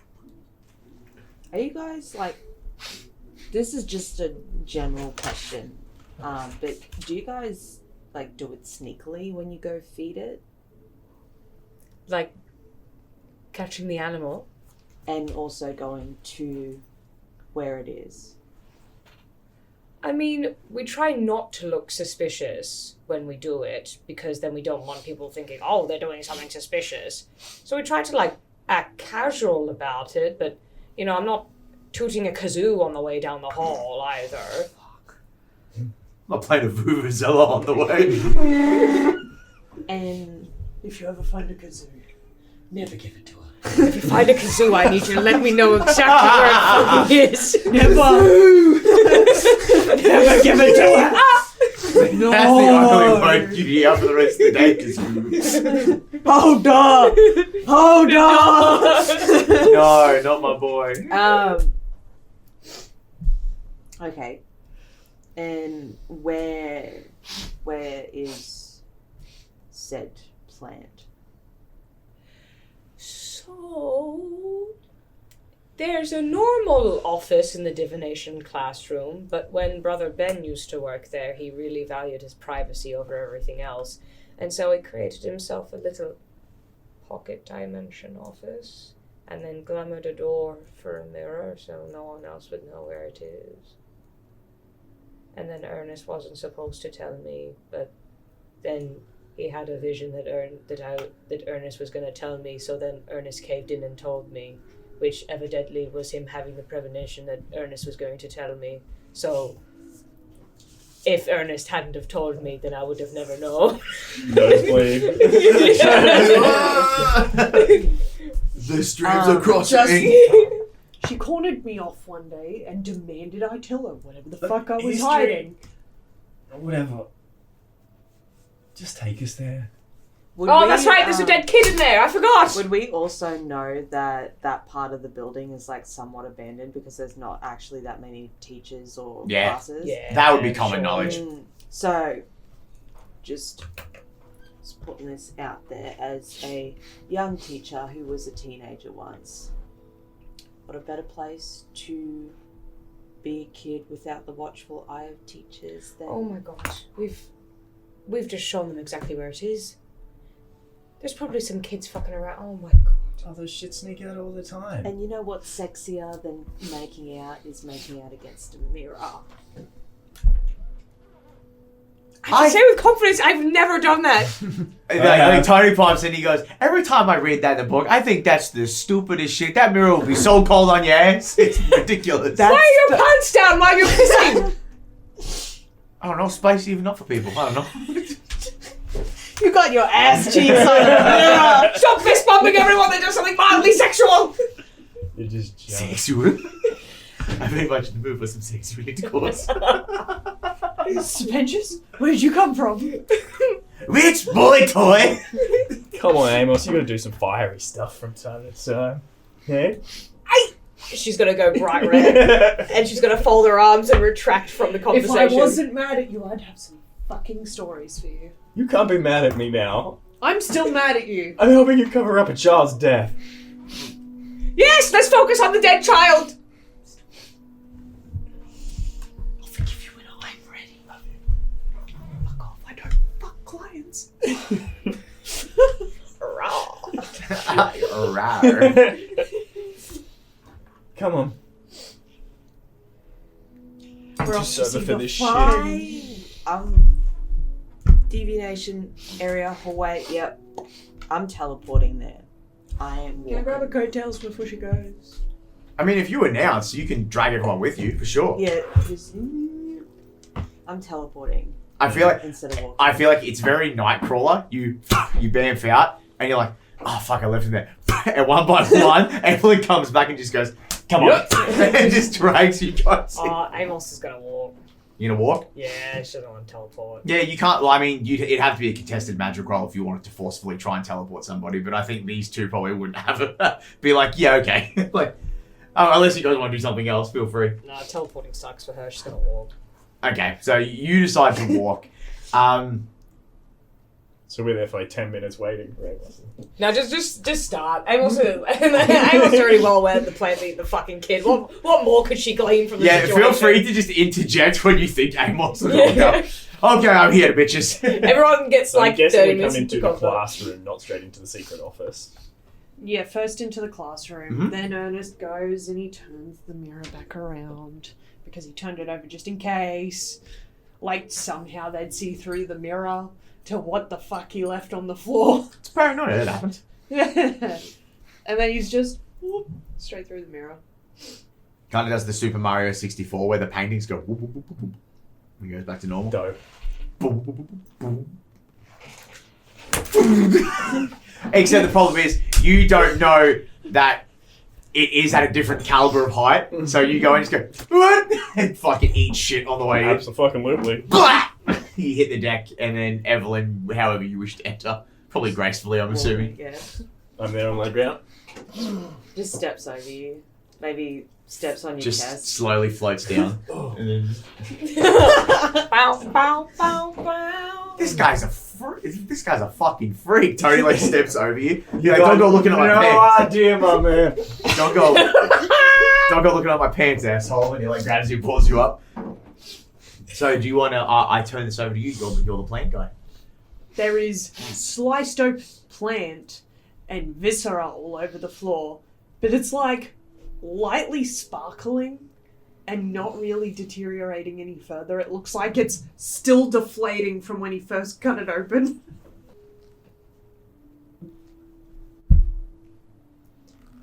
That's fucked up. No shit. Don't know what I expected, but that's pretty fucked up. I would like to further investigate the plant for the rest of him. Make that a brains roll. 8. Pretty low. Oh man. At the same time, I'm going to be looking around the room to see if there's any other evidence of other students or him coming in. That'll be or- brains as well, I think. For you, it'd be DC 10. DC 10 on my 6. Let's go. Might explode. Nope, a 3. Do you have any adversity tokens you want to add? 24. Actually, 24. Did you explode? Yes. Hot damn. ooh, I'll let you do that first. You know that when matter starts getting broken down, it feeds through like several Yeah, no, 24, sorry. you're all good. When matter starts getting broken down in these like Venus flytrap hybrids, it passes through several layers of like their inner dermis before it gets passed through the stem. So you end up having to cut into the walls of like its mouth, like its Audrey fucking Shop of Horrors fucking mouth. And as you begin cutting through, you start finding like more clumps of like tissue and muscle and stuff that's broken down through the first stage of digestion, going to the second stage and going into the final stage, which would be for the stem. But, like, But I'm gonna say like body parts and stuff. Not really. It's turned to sludge by this point. Enough mass to be a full body though. But from the perspective of witnessing what part of the body it's grabbed, that's probably the feet and legs. Oh, you're trying to determine the orientation, like Yeah, what went in kind first. of. Like, what's missing here? I There's think no wand. There's actually, a phone. I can get around that because even though wands are magical, they're still made of wood, so that would have been broken down pretty easily. Some of the bones and stuff left over. You're pretty sciencey, but you're not. I don't think you're medical science oriented, but it takes you a little while, and eventually you start finding where some of them can join together, and you straighten them up, and it's a finger. Right. Because fingers have got, I think, the 3 knuckles before it gets to the actual hand. So yeah, you can put that together. Skull. Fragments. I think you find the teeth. You find the teeth and a bit of that I forget what that bit's Mandible. called. Thank you. Science. So there is a full corpse there. There's a full corpse. Within the bulb, yeah, probably. Yeah. In some way, shape, or form. Okay. He's just confirming that to make sure all these pieces exist. But again, extremely calm. It's just like he's printing the fucking plan. He's just, yeah, there's another tooth. There's another finger bone, I think. He's just going through it bit by bit. So instead of my roll, I'll backtrack that and use my intuitive to look around the environment. First thing I want to do is look around the room that we're in for either evidence of, Foul play. a foul play, like a fight, any kind of fight back. If he was like trying to get out, like if there's some obviously like something kicked up, but also keeping an eye out for any other mirrors or things that could be another entrance to this room from somewhere else. So, what you get is the good thing about dust is dust tells you when something's been moved recently. Bar the disturbances in the floor immediately around you, like where the bulb is, where the pot plant is, because the plant it's kind of in the corner. Everything in the room looks untouched. I think what you would get with that is the turnaround of this happening was so fucking swift. Was so swift because nothing's disturbed. So the only way he could have come in would be through that main where mirror. he came in. Yep.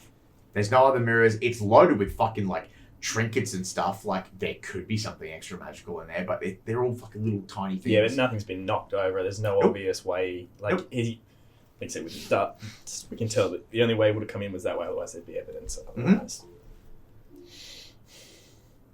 What about like a rewind kind of spell to see where stuff's moved? Because maybe like stuff's been put back properly after the struggle. It's hard to 'Cause put there dust ain't- back. Maybe I just find it like very hard to believe that like a kid literally end up fed to a plant, and if it was foul play, like with the size of him, I just kind of feel like it'd be a bit silly if there was no struggle. Like if it was another kid who's done this, I just feel like that's gonna tell us a lot about how that happened. Because if truly nothing was moved, then I'm just saying that somebody who might be a very competent spellcaster may have done it. How far is the plant from the mirror? God, probably like a good couple of feet, right? Surely. It's on like the opposite side of the office. Yeah, kinda it's like the mirror. The mirror door is like the last bridge of safety separating the outside world from this plant. So the plant's like pretty in the corner. The bulb that you guys are dissecting, thankfully, is like in the center of the room. But But it's not like you could stumble through the mirror and fall into the plant. No. it would be the most insane bout of bad luck you've ever had in your life. Yeah. I think anyone would look at that and be like, you must be the most unlucky dude in the world if you just fell through that and got eaten by a plant.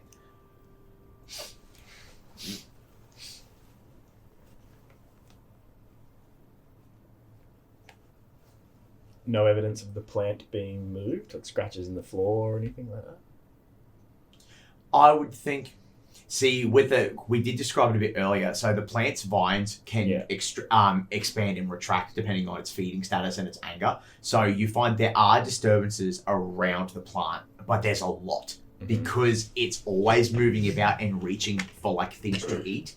So I would think immediately around the plant there probably would be some markings, but anyone here would look at that and be like, oh, that's from it trying to eat something. For sure. Did anyone have any ideas about? Remember, this is a pretty loosey-goosey system, so you guys can kind of like make up spells, and then depending on what you want to do, depends on how high the DC is. Let's get the rewind to try essentially. Just try and Like CCTV kind of spell. pretty much. Okay, so I've actually had a lot of thought into this for this exact reason. Because I know what you guys tend to do whenever I throw these problems at you in games. CCTV spells fall under the wall of divination, being able to see the past, see the future. The spell only works on the person that you are trying to view.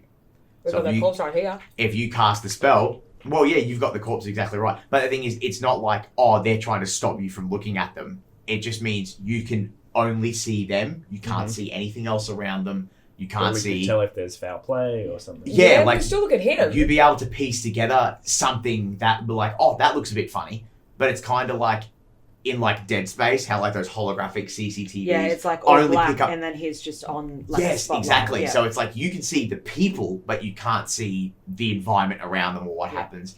But still something you can do, absolutely. But it is pretty high. Things that are reality bending tend to be a +10 and up DC to hit. I failed divination back at school. I ain't doing this one. On what stat? I think that would be, I would allow that to be charm or brains for concentration reasons. I've been having a lot of luck with brains, and it's not going to let me down yet. I'm going to say, and you roll D10 for brains? Yes. D10? I'm going to say, because it's got, sorry, Tony. We've got to go. It's going to be a minute long. 2.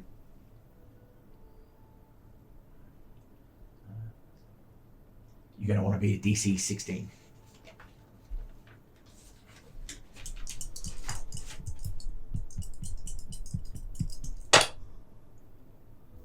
What the fuck you wiggling your fingers above my dice for? You fucking giving me a 1. You fuck. Is there any assistance that we can provide? I would. There's a thing about getting help with people. What? Lucky. I'm going to spend 2 of my adversity tokens to re-roll the stat check. Okay. Go ahead. But I cannot re-roll.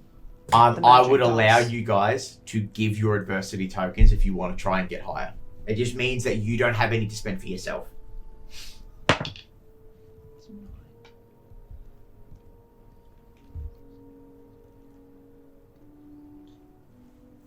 17. By 1. Well done. I gotta keep my adversity tokens. Fuck yeah. I ain't giving you shit. I think in this particular moment, Ernest is probably feeling the most harsh about what's happened. That's what I think, right? And I might be wrong. Feel free to interject. And correct me, Amos, you haven't arrived yet, have you? You're still walking. What do you think?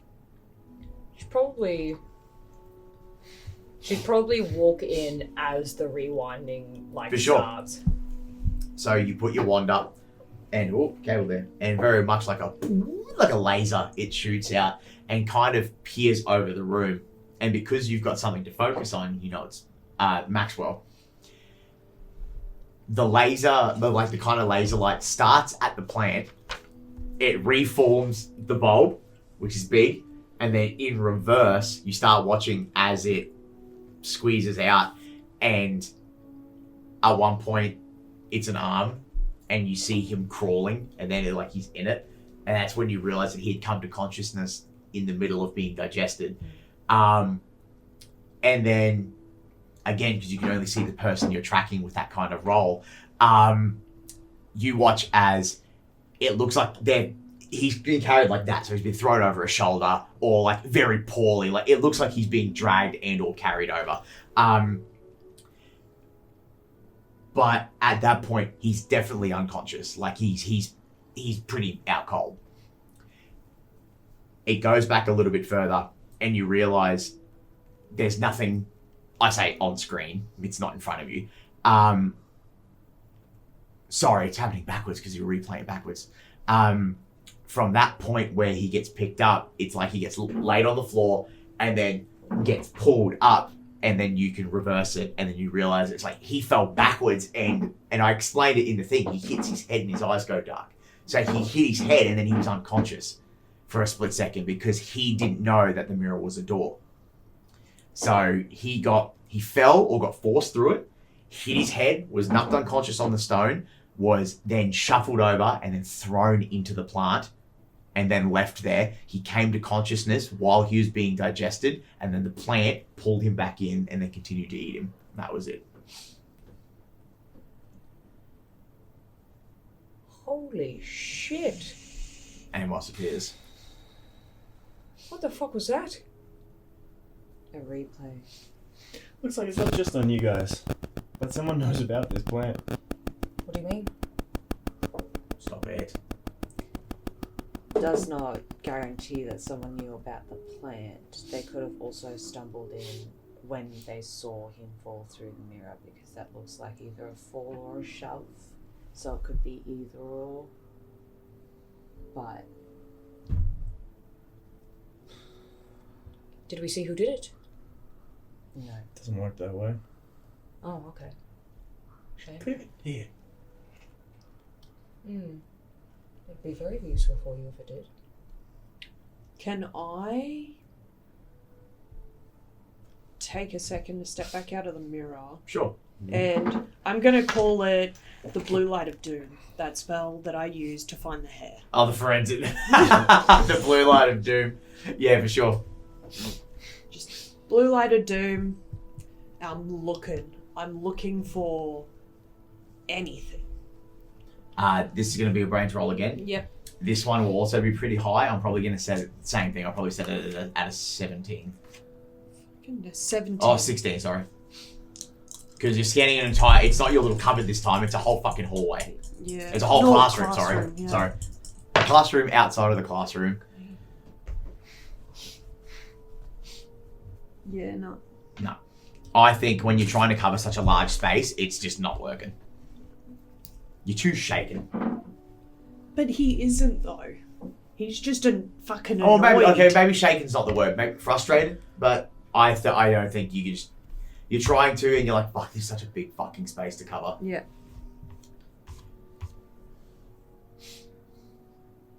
Because it was only an 11, yeah.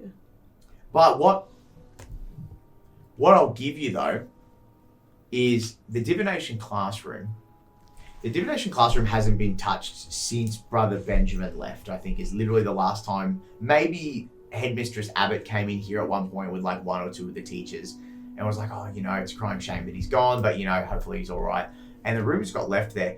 Even the desks and stuff were left there. Like, they just sit there empty. Some of the desks are definitely, like, kicked away.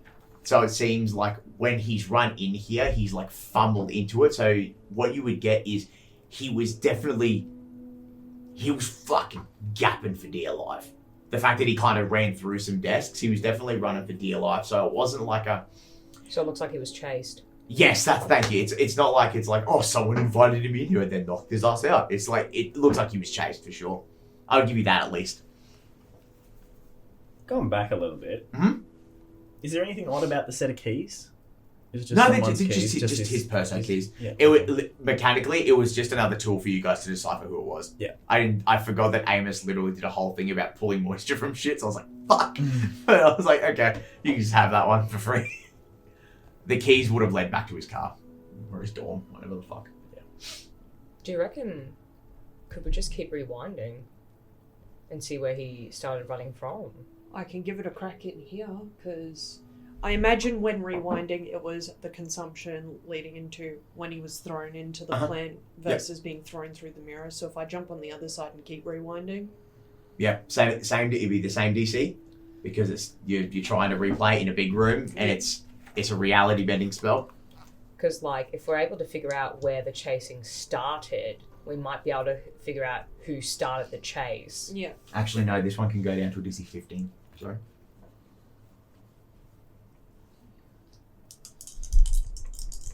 I mean, you still beat the last one anyway, so it's not that big of a deal.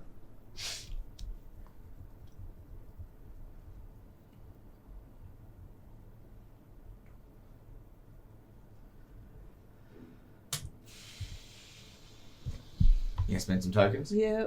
How many are you spending? 2 again for a reroll. For a reroll.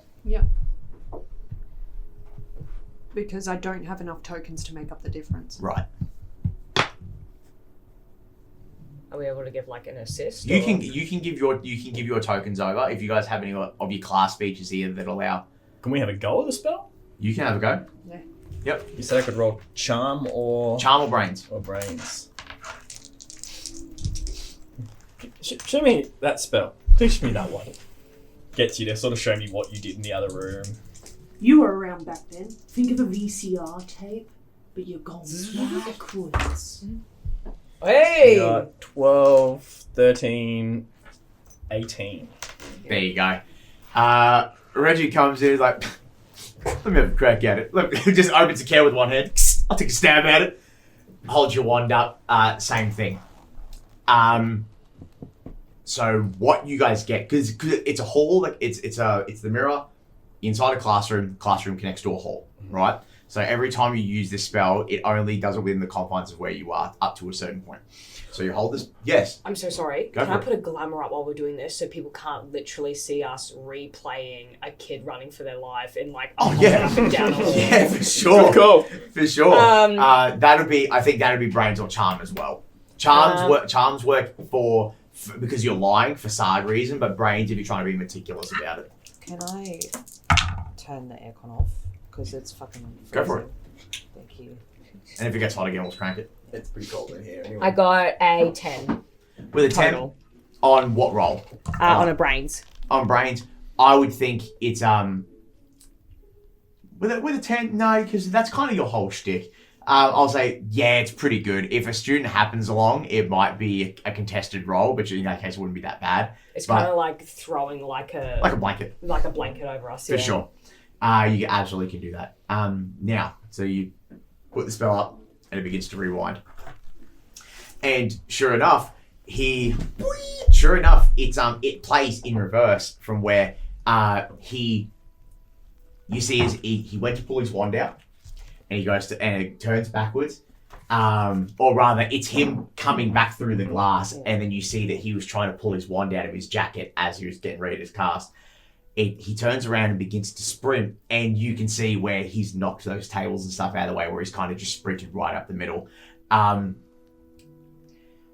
The motion of him, because obviously you guys see it in reverse, and then you've got to play it forward. The motion of him going through the classroom door was like he forcefully like charged it and slammed it open. So I'm gonna say what you guys get from that is whatever went in there with him thought to close the door on the way out as well, is what you get from that. So it definitely lends to what you said before. It definitely looked like he was chased. You don't know if it was by a thing or a person, but he was definitely running away from something because he didn't even stop to shut the door himself. He ran straight through and just prayed to seem like I'm he going was to use another gonna find something. intuitive. Yeah. And with a token. Along the path from the door to the mirror, is there any obvious like hairs, scratch marks, blood, something that could, something remaining of whoever was chasing him?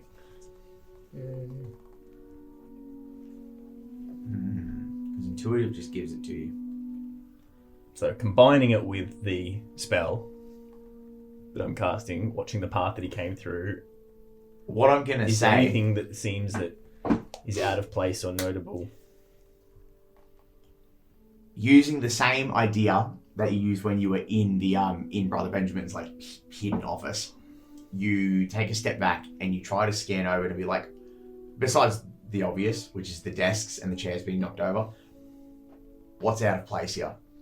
You kneel down on the ground, run your finger along the stone, and you realize it's like super fucking dusty regardless. So you take a step back, like really slowly, and you guys kind of like stand still as Reggie like steps backwards, real Sherlock Holmes style, like old school Sherlock Holmes. And He squats down real low, but like leather pants just. I can't tell if he's stoned or genuinely onto something. I can see the outline. I think it's a bit of both. Yeah, I'm still here.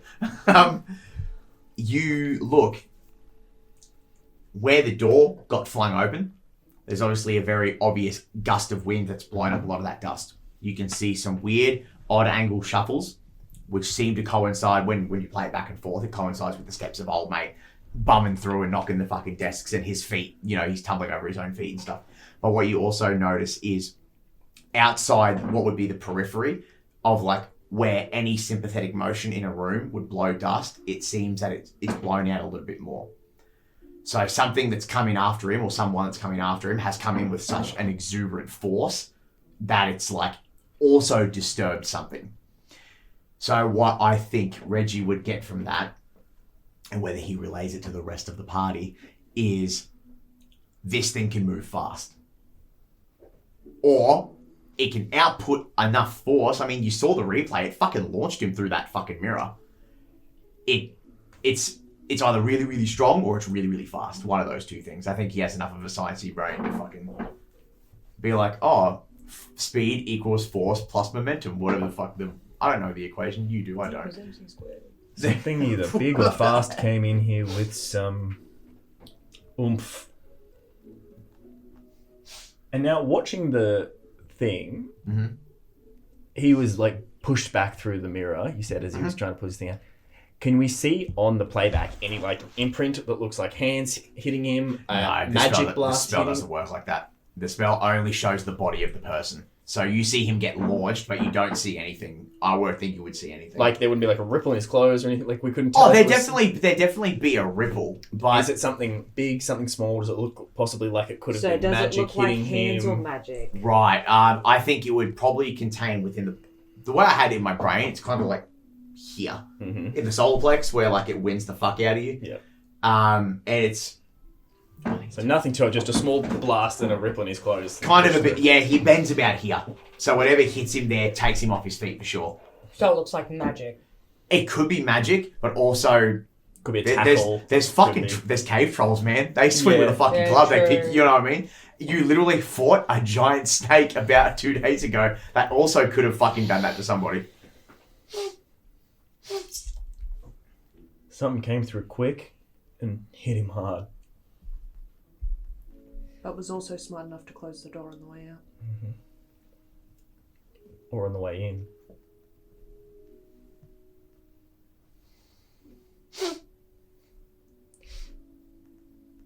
Wait a minute, but it has to be a person.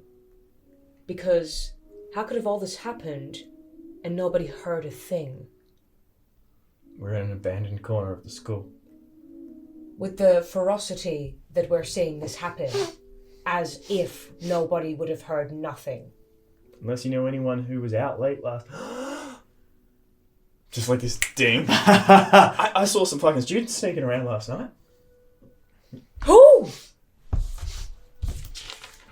They're out by the bleachers. They were hooking up. Stupid little shits. They could have been anywhere. It was Nathan Henley and Kelsey Jones.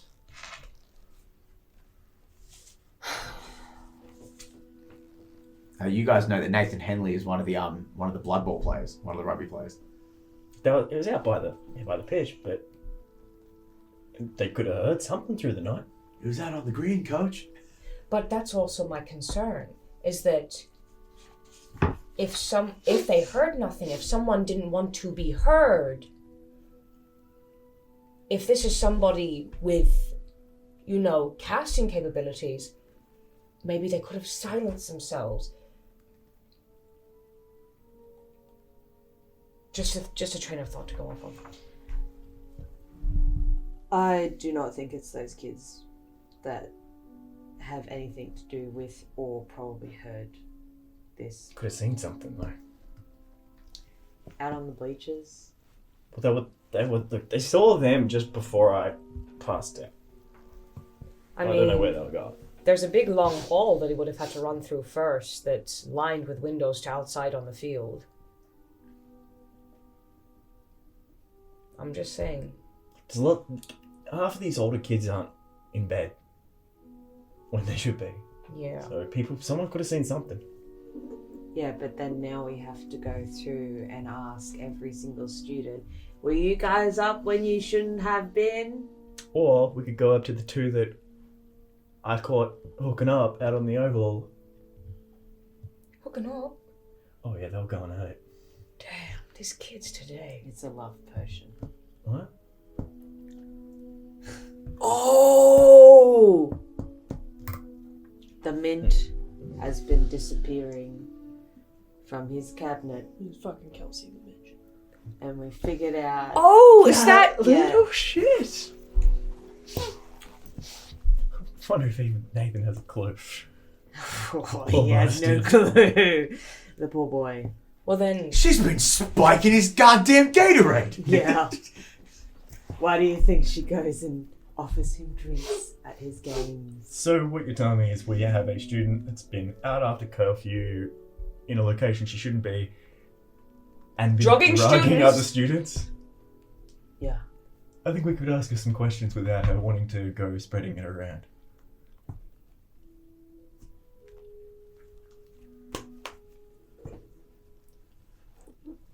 Look, it can't hurt. Look, I'd say they're two, one consenting adult, the other, look, there's probably some grey area going on here, but they still don't want that issue. I'm sure she doesn't want this getting out. Look, we can cover more ground. I can stay back here and start to clean up. I'm sure the other heads of that plant could take care of the mess. What have I become? My God.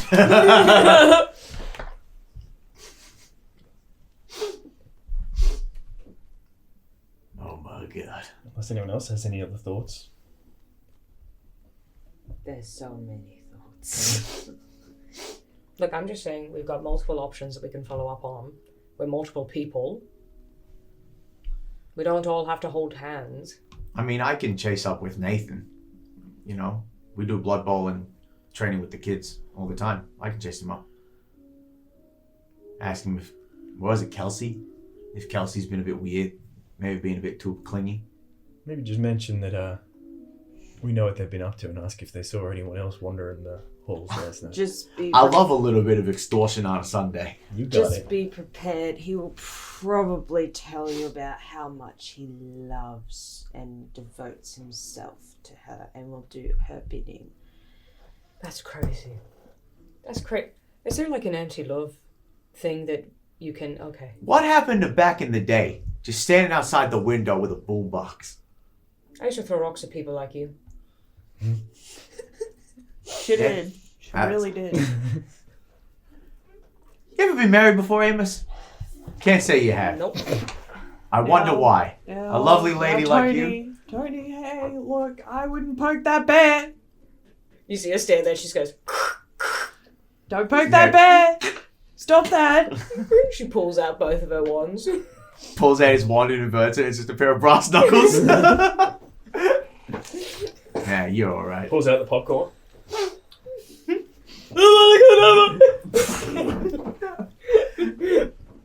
They're either gonna fight or fuck. She wishes. Strange. That I were dead. At the thought. Perish it. Evalyn is going to grab a piece of parchment and pen, pencil, whatever is around. Quill, me lord! That too. And basically just write a note to Kelsey. Kelsey? Kelsey. Kelsey. The potion one? Yeah.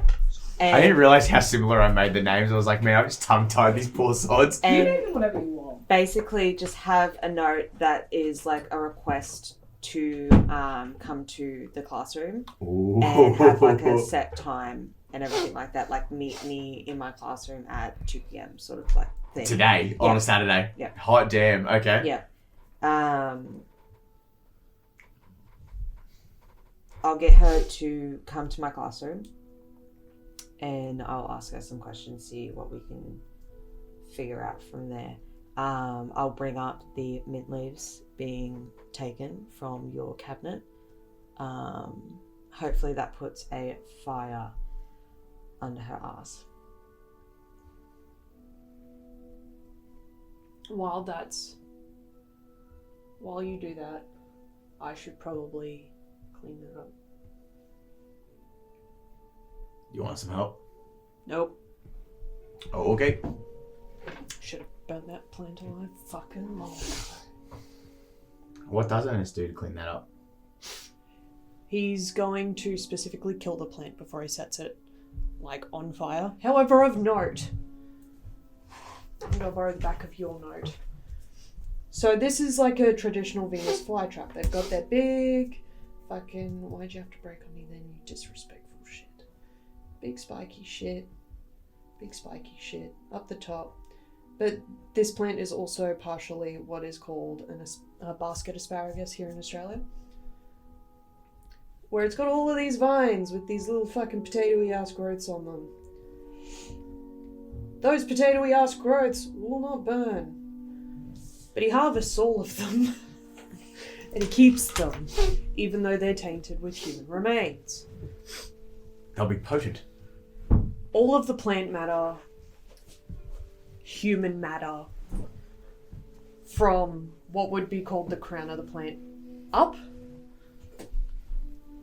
are gonna just get put into the pot, just put back in the pot, and then he's gonna just light it on fire and watch it burn and wait for it all to be ashes.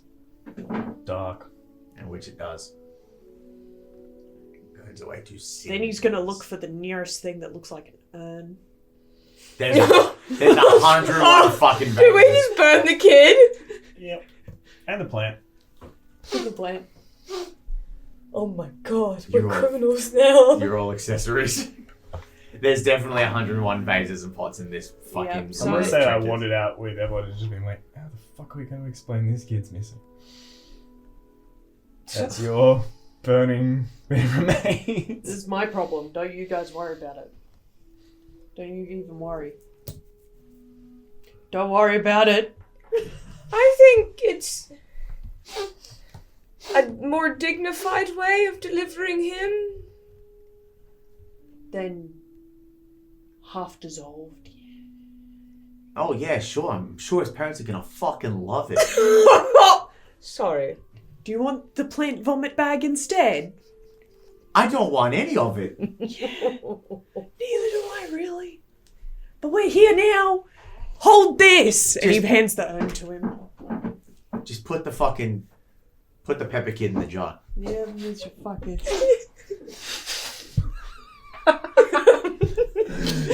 Yeah. He's got his little spade, his gloves are back on. He's just doing his gardening.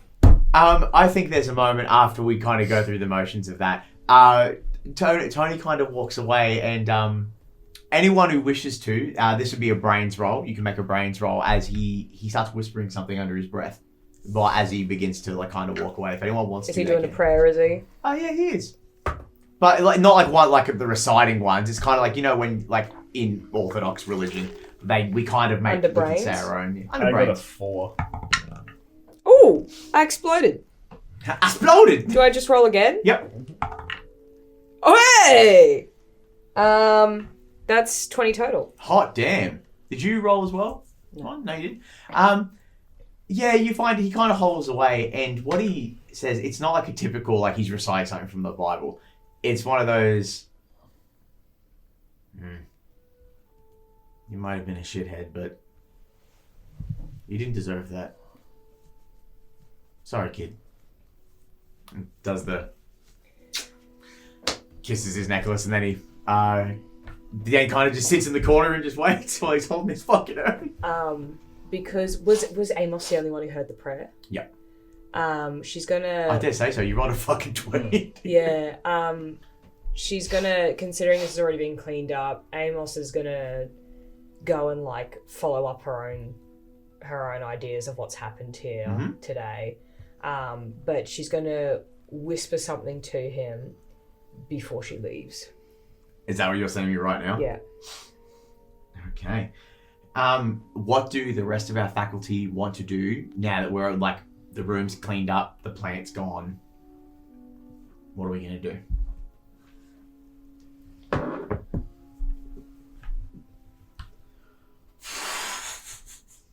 Fucking hell. Okay. It's a Saturday. The plant is no longer an issue. We're free! My Saturday morning's just freed up! No more hunting and groveling in the woods! You still keen to make good on that mojito?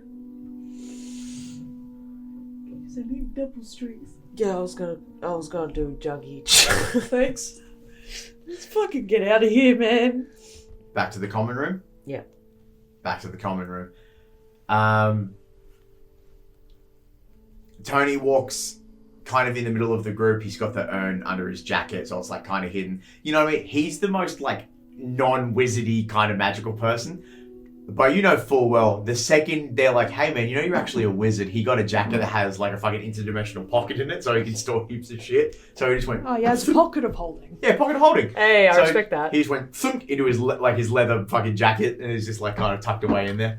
You guys all walk back to the common room. Miss Waterwisp is gone, so she's either gone to her room or she's gone to... you all know her. She goes and swims in the lake. She is a sea siren after all. She needs to be in the water. Mr. Big Rock is not back. More than likely, he's probably either still playing rugby or he's off having a shower or a bath or something. Gearlight is back. She's sprawled across the couch in front of the fireplace reading a book. And yeah, Tony just goes and makes another cup of coffee because he's had a long morning. What do you guys want to do? Well, I'll make the beverages The and mojito. basically just pass some time before Evalyn has to go to the classroom to talk to Kelsey. Kelsey, yeah. But yeah, just basically do all that. Serve you some, and then whoever else wants some as well. Ernest is going to flag down Tony after making him carry it. Yeah. Yeah. Give. Oh, yeah. And Ernest just disappears into his room with it for a little while. Door shuts behind him. I got to, With a mojito. I got to get louder. Leaning real close. I need some distraction. Want to go hang out in the Astropod cave? My dear boy, you are not ready. Grabs you, dives out the window. Deuces! Just left behind. Were you rolling for something? Or No, were you I just was just shaking it. You guys disappear. The book, by the time she's leapt out the window with you in her arms, the book hadn't even shut properly on the couch yet. Just like, your guy. You disappear into your room. What's Amos do? Getting back to the common room. She's going to go, and she's nowhere near as respectful as Ernest in terms of gender norms. She's going to go to, what's his fucking name? Who? Maxwell? Maxwell. She's going to go to Maxwell's dorm room. Yep. By this point, it's about 10:30 in the morning. So when you open it, the lads are gone. And they're not allowed to lock the doors. Like, unless it's an emergency, they're not allowed to lock the doors because of fraternizing and all that sort of stuff. So when you kind of just go, hello? No, lights shut. Fucking A, who walk in the front door? It's a typical boys' room. Like, it's messy as fuck. The beds aren't made. Fucking TV's still on. Like, so feel free to do what you want to do. Just sussing out, I guess his part of the bedroom to see if, like, perhaps maybe the chase, like, may have started from here or... It's hard to deduce, because when the room's already a fucking pigsty, it's hard to pinpoint what was there beforehand and what isn't. However, you've been a teacher for a long time. This isn't the first time you've had to like kick into a student's room when a rouse kicked off or something's happened. Yeah. You look at it and you're like, it's chaotic, but it's organized chaos. It didn't start here. He must have snuck out, and then whatever started chasing him. Okay. Nothing incriminating here then. Alright.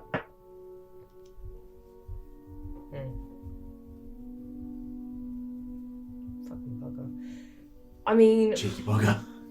there's no like common places that he's been caught hanging out outside, like outside of normal hours, or where he shouldn't be. Like, Maxwell.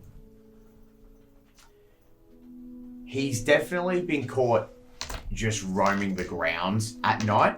yeah, Just because, like, I think he's one of those. The way I have it in my brain is Maxwell's kind of one of those kids that would just, go out to sneak having a smoke and all that sort of stuff. But he's definitely been caught on the grounds. A lot of them in that group have. They've all like kind of snuck out together on several occasions over the past, because when they were like 12 and 13, they were good little kids. And then they got to about 14, 15, they just turned to little fuckheads, man. And you've just watched it gradually increase. So I think there would have been several occasions where they have been caught truanting after hours, for sure. So it's not out of the realm of normalcy. Like, there's probably been instances where you've caught him, I would dare say. You know what I mean? Okay. Are the people that he bunks with the people that are frequently in his friendship group?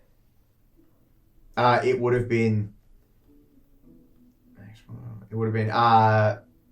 Is he bunking with Bully? Yeah, Roderick. Roderick. Okay. Surely there would be, like, some kind of, like, a locate student for the teachers, especially when they're trying to hunt them down on school grounds. Is there some kind of I would system in think place? so. Yeah. I would think so.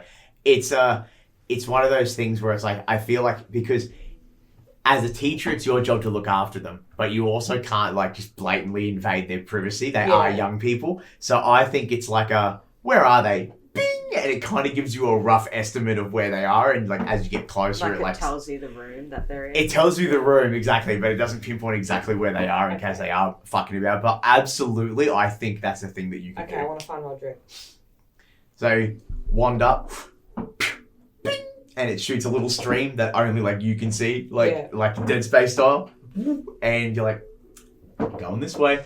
And Roderick is in the courtyard. There's like that open green courtyard that's kind of in the middle of all the buildings. He's kicking it out there. Yeah. With he's with Harley Winters. Yeah. And Riley Spencer. They're both there. Okay, just gonna walk straight up to them. You three, all three of you, come here now. Nice and close. We're good friends. They lean in very slowly. I keep Maxwell. I keep thinking his name is Matthew. Close enough. Maxwell Matthew Crom. All three of you. When did you last see Maxwell last night? Roderick. They all both immediately look to Roderick because they bunk together, and he goes, well, we stayed up late playing PlayStation, and I think I heard him get up like pretty middle of the night, I think. He goes out and smokes all the time, so I think he just knocked out for a smoke. And that was it. But So you haven't seen him this morning? No. Okay. I thought he would have been maybe doing a run or something. Alright. Either of you see him out and about? I know they usually like to also pop out and have a cigarette. Their faces go a bit white. Don't worry, I'm not going to... There's more serious matters at hand. I don't give a fuck if you go out to smoke. You can dub yourselves in right now. I don't give a shit. I'm not going to pass it on. But I need to know, did you see him out and about last night? No, miss. As they both answer. Alright. Ernest, kids have admitted to smoking outside of grounds. She's like texting Ernest. Go.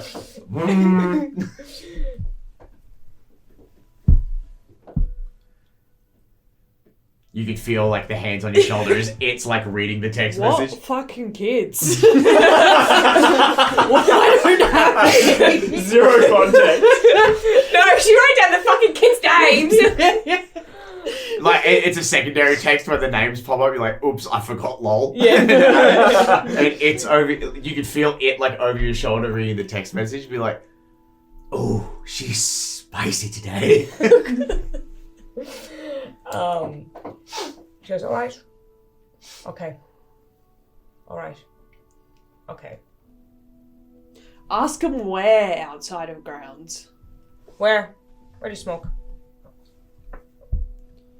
Near Mr. Marcelson's shed.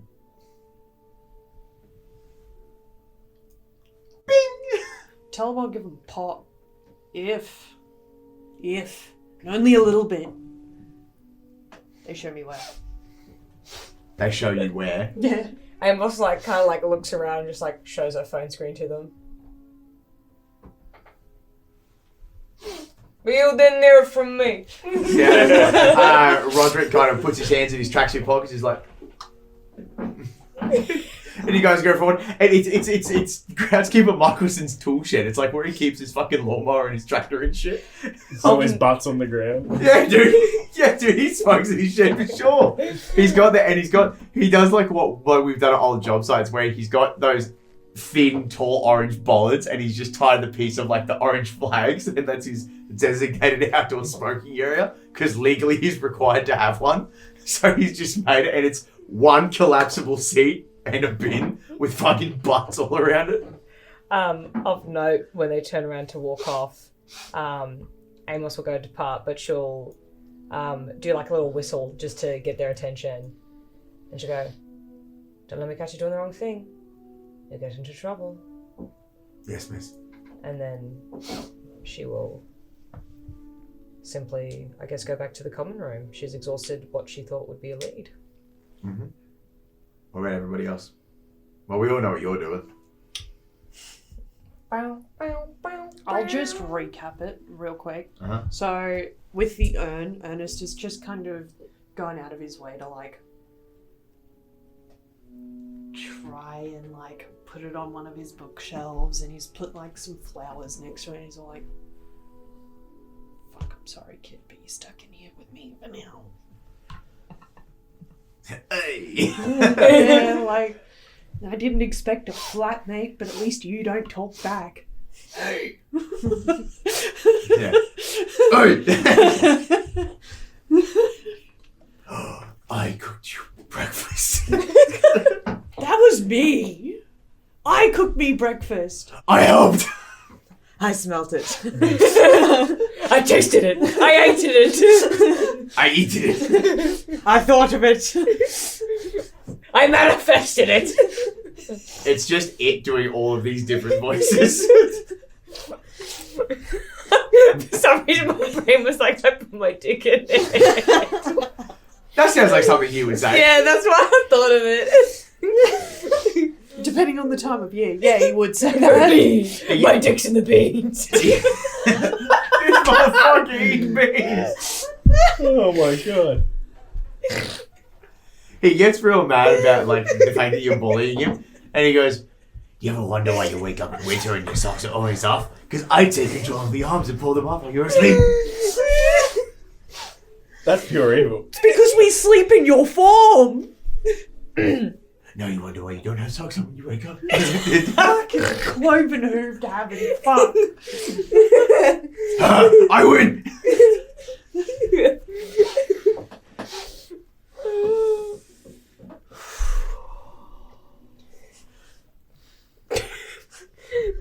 This is replaying. Ernest crouched in the middle of his room, just having a crisis in his mind. A dead child's urn in the background. Yeah, that's just it. Margarita He's just having a fucking crisis with his mojitos and the urn. I imagine like the urn being flat topped and he's put the mojito on top of it as like a coaster. You guys are shocking. We're not good people. Yeah. Public school. But he's also in his room. This is a secluded space. But it definitely wasn't you, though. Oh, you're He's asking- like glaring at the floor, but he's glaring, trying to like glare I feel inwards. I feel like for sure. I think there's moments where when you sit in front of a mirror, like if anyone was to walk with Ernest, you would just see him. But when you look in a mirror, you see it on the other side. But it's like obviously huge size comparison. Like Ernest is down here at the base, and it's like up here, and he projects himself in the 3-piece suit with like the tie and stuff. Yeah, he's actually a really distinguished, well-dressed skinwalker. I think it's one of those things like the horned head is looking, and it's like, hey man, I don't know what to tell you. When you're like this, we're two separate people, but when you come back together, that's when our brain becomes. You okay? I was checking to see if it, because I noticed Seb was watching, but then when I turned to check I came in there.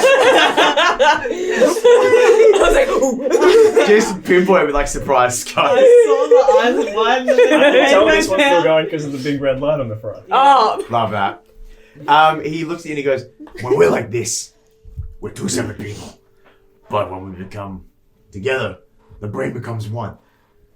You couldn't not know if I didn't do it. I just have to make sure in case the rules suddenly fucking change and the stars align. Look, fuck you, man. I want my lawyer.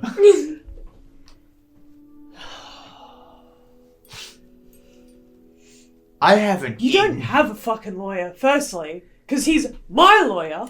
Secondly, secondly, I just needed to be sure. Just needed to be sure. Just in case. Fair. If I find out you're fucking lying to me, I'm going vegetarian. Fuck you. Go make me some eggs. Fuck you. I'm hungry. And Eat guess a what? dick. If I'm hungry, that means we're hungry. You eat a dick. Haven't had one of those in a fucking while. There's a moment where it's like there's a moment where it's dead silent and he goes, that's just sad for you, asshole. I'm asexual. I mean, if they're one and the same, Yeah, he just ripped on himself. wouldn't that mean that? That's the humor Oh, of it though. They like he's like, no, fuck you, you're fucking gay, no fuck you, I don't fuck anything. And it's like they're just arguing with each other, but it's the same person. Okay, I took way too little.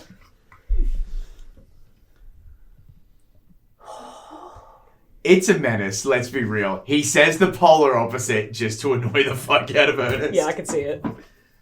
Devil's advocate. The devil wears Prada.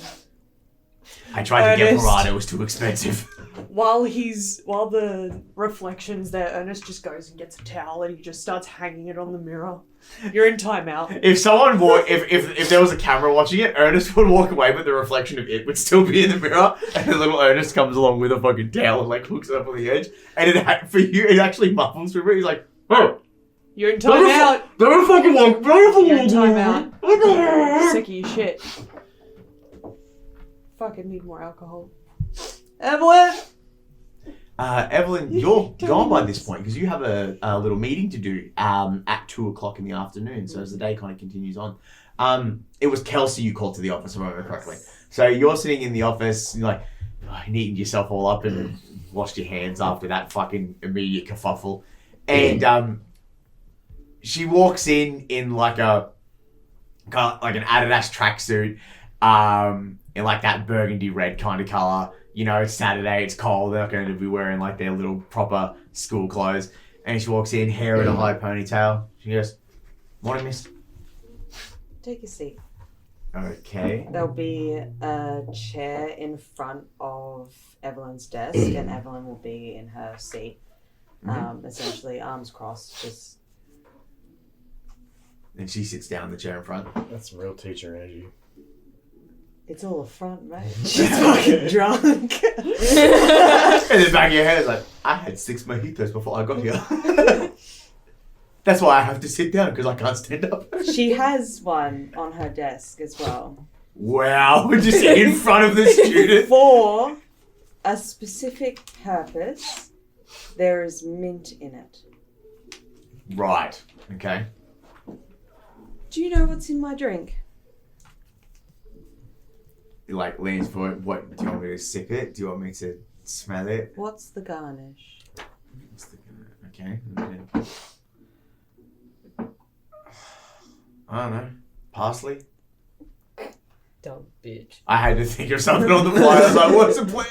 Evalyn will pick up a mint leaf that, like, maybe from like a pocket or something, like, from the shirt, and just be like, mint is the garnish.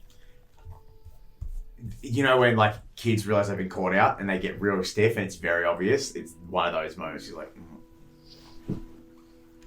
Now, I know that you are a brilliant student in my class. One of the tops, if I do say so myself. However, you understand the rules, right? About using those potions outside of classrooms towards other students. I'm not quite sure. I'm picking out what you're putting down in this. If I have to spell it out for you, LOVEPOTION.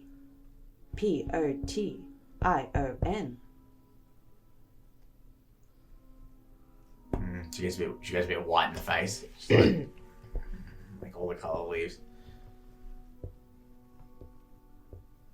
I swear to God, I hope I spelled that correct. I'll take it. You did. You did. Yeah, Potion. Potion. She goes very Python. like Potion, very white in the face. And she's like,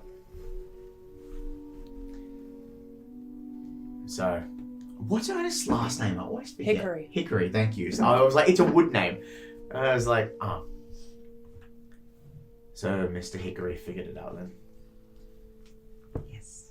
And that's why you were in my room in the morning. Yes. Fine. It's Nathan. He's been a prick to me all year. And goes into this whole fucking tirade about how, because I don't write all this down, she goes into this whole tirade about how she feels like he's been leading her on, so she needed to get something to basically like make him confess his true feelings. And then that way it will be good for them for the end of the year and they could write to each other over the holidays and all that fucking lame shit. Such a vibe, girl. What you get, Such a vibe. Such a vibe. What you get from that is it's a very intelligent young woman that's been blinded by what she thinks is love. Yeah. You know what I mean? Evalyn will just let her rant about it, and Oh yeah, it gets fully animated, like with the hands and everything. Like she starts fucking popping off, like it's And insane. then he said this, and then we did this, and then he said this. And it's a mixed signal. And then that fucking Chelsea. Everyone loves her. Chelsea. You good? Everyone knows that her daddy paid for her boobs. They're not real, Chelsea!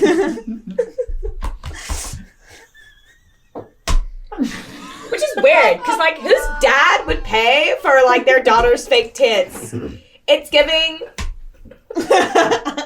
Isn't she his, like, stepdaughter or something? I bet they subscribe to her other Back to bet. Bet, bitch. Then that bitch. Anyway, The plot.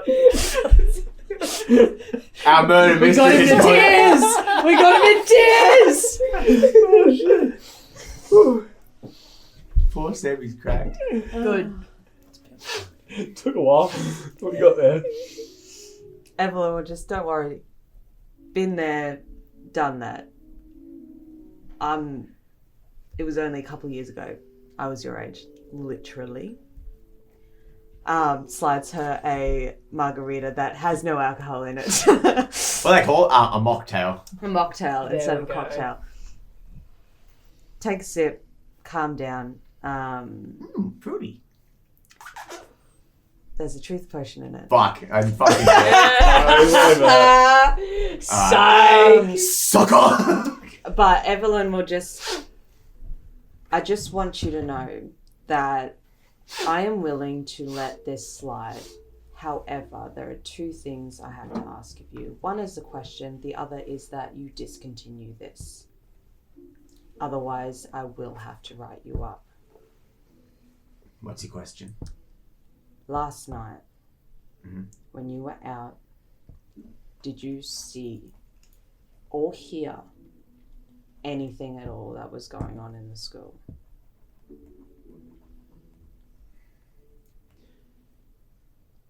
Well, I snuck out and I linked up with Nathan at the bleachers of the field, and then we kind of walked around for a little bit, and I didn't try to give him the potion that time. This was more just talking. And, you know, not a lot. There's not a lot of bird life. We heard the occasional noise from Reggie's pen. You know, that six-legged deer thing sometimes is very fucking loud. But we were walking around. I just imagine. Hey! Hey! I'm talking to you, sir. Come over here. And she goes,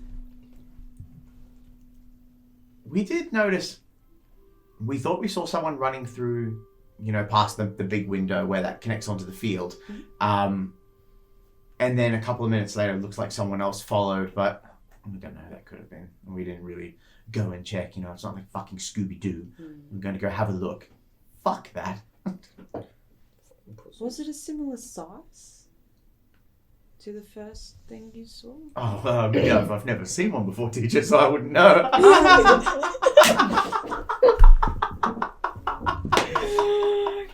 Go! Quick as a whip! I couldn't even keep a straight face to finish the sentence. I ain't talking about his dick. These are teachers. No, she laughs back and she goes, one, they look like people. You know, not like, Miss Sunder, the language teacher, she's got horns. She goes, it didn't look like Miss Sunder with horns or wings or a unicorn or something like that. They look like people. That's probably the best we'd get. But we definitely saw two. It was two shapes, two people at least. Maybe that. Also, got a Nathan. Yeah, with that, you're like, now you've got an alibi for both of them at that point. Alright. Well, if I catch you stealing more of that mint to make another potion, cut off. Sounds reasonable. Alright. You can go. Thank you, miss. And she turns around and goes to leave. We kind of, you know, close in on the end of the day for a Saturday. You know, Sundays are half a day of rest and half a day of prepping for work of an afternoon on a Sunday. So is there anything that our teachers would like to get amongst or get up to on a Saturday evening before we go to bed and we wrap up for the evening? After some extensive searching, Mhm. it took him a while. It took him a wee minute. He's just a wee lad. It takes him a wee minute. Yeah.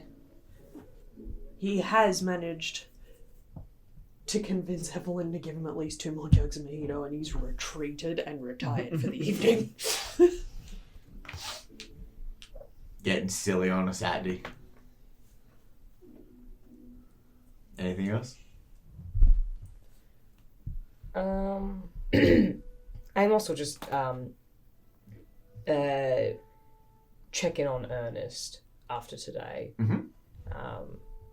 So there'd be like a oh god! You inhale and then the door opens. In all fairness, Ernest is not sitting there in his human form. He's just kind of chilling on the ground, where his brain is the most quiet in his skinwalker form, but the jugs are all empty. And he's got the urn beside him. And he's just kind of holding it. And goes, ooh, and quickly shuts the door behind her. Well, this is going to... Oh, wait a minute. And she'll open up her coat and shake out the inside of her coat a bit. And get Sneck to come out, because Amos cannot understand Ernest when he's in Skinwalker form. Right. She does not have wild speak, nor does Okay. she care to ever learn it. She's known that he's been a Skinwalker for fucking years, and she's never gone, I should Just probably learn pure that. friend ignorance. Be like, fuck you, I'm not learning your second language. So Sneck comes out and he goes, yes, mistress!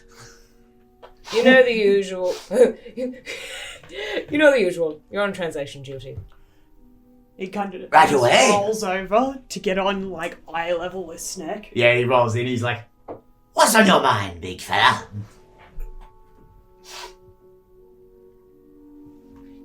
What was the question? How are you doing? I know that... At this point, this is just immediately being translated. Yeah. I'm not going to do Yeah, no, subconscious that's to the totally entire fucking thing. Why not? Because it hurts my throat in December. I know that, I know that plant was pretty important to you. I know that seems kind of a bit tone deaf considering a data student and you're holding their own, but... And the plants. And the plants are... I know that he left in a rush and didn't really say anything, and that was the last thing of his that was here. It doesn't really matter. You can see that it really does matter. Yeah. I feel You ever like... seen a skull frown? Yeah. Yeah, that shit's real. He's like, Do you want to talk about it, or... even Sneck, do you? Talking about it would help. I will poke you in the eyes. Snake. Snack. Oh, hang on. Amos sees how, The head just cracks up. Or bonk him on the head with her wand. Yeah, there's a genuine thought process of, I could just eat this snake.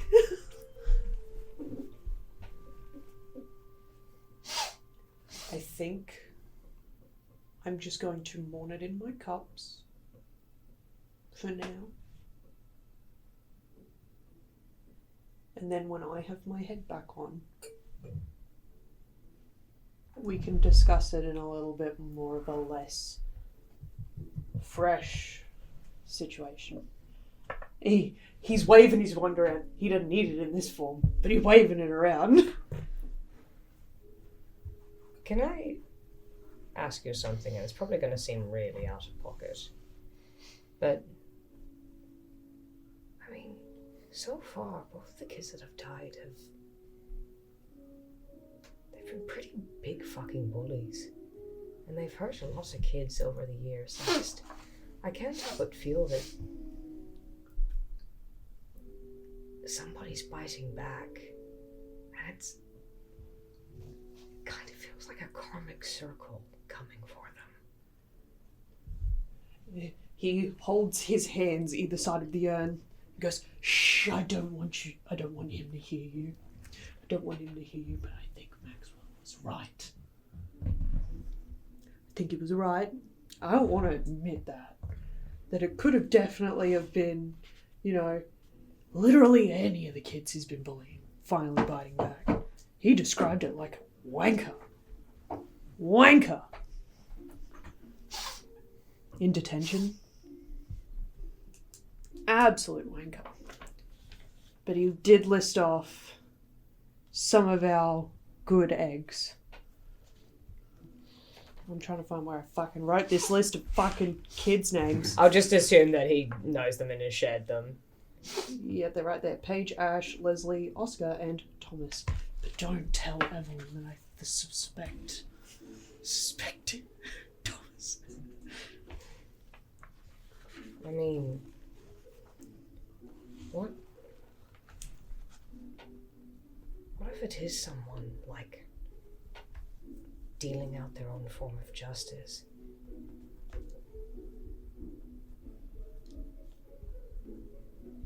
Is a life a fair trade for a bit of bullying? I mean, one of your students nearly fucking died today.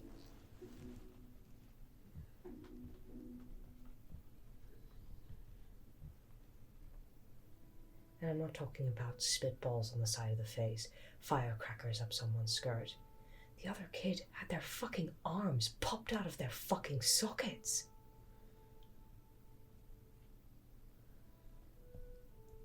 I'm just saying, these kids aren't just being bullied, Ernest. They're being fucking tormented. Is it really that hard to believe that might piss somebody off and they might do something about it?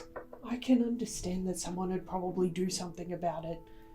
But can you imagine, insert this list again of names, killing anyone for it?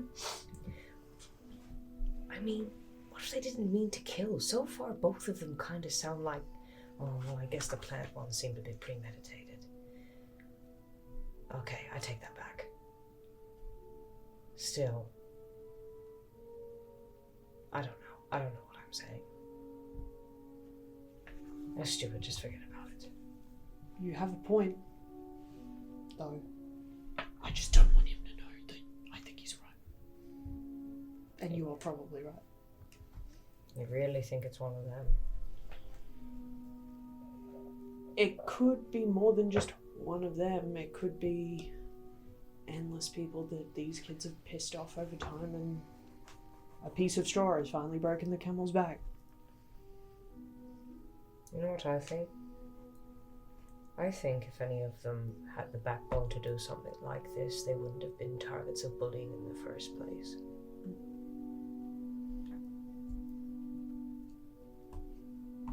I think it takes a different kind.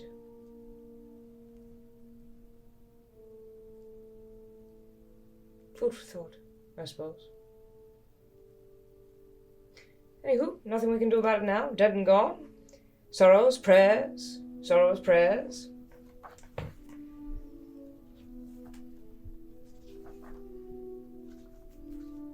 I've got your back, right? I've got your back. You got mine? Always. Good. I'll hold you to it. Good night, Ernest. Amos leaves. What about our other two faculty members? He's thrown out his hip, his back, his sack, the whole lot. His hip, his back, his sack. Send me! I I've want to been fucking sitting on remix that whole fucking conversation. After a lovely afternoon. He's thrown out his hip, his back, his hip, his back, his sack. How dare you? I don't know, short that. Yeah, that's going to hit the algorithm real hard. At some point or another, like, yeah, the storm shelter style things open up with like a steam. That's one way to talk about it. Like, And Jesus. Goliath with flies out. Half limp out. Asshole red raw! Yeah, put his jacket back on and sort of crack himself back in place. Oh no. I made a bad call making that dragon ladybug. Closes up the shelter, and then he's going to wander around to where he kind of Hawk hangs out outside his area. Yeah, but Hawk's got his own little perch for sure, yeah. Because he set Hawk to wander the grounds over the next the days and nights, just to keep an eye out and just sort of, communicate if anything has been out of the usual or. As far as animals, and because Hawk talks like an old Well, that's army what he's pilot. been told to look out for, large animals or things like that. Yeah. Not students. And Yeah, he got nothing to report there, sir. There seems to be the old standard ne'er-do-wells and those goddamn nocturnal owls. Oh, I fucking hate them. Fly in the day like a normal bird. You have free range to do whatever you please to those, General. Oh, I'm going to take it back to 1945. And he like flies off.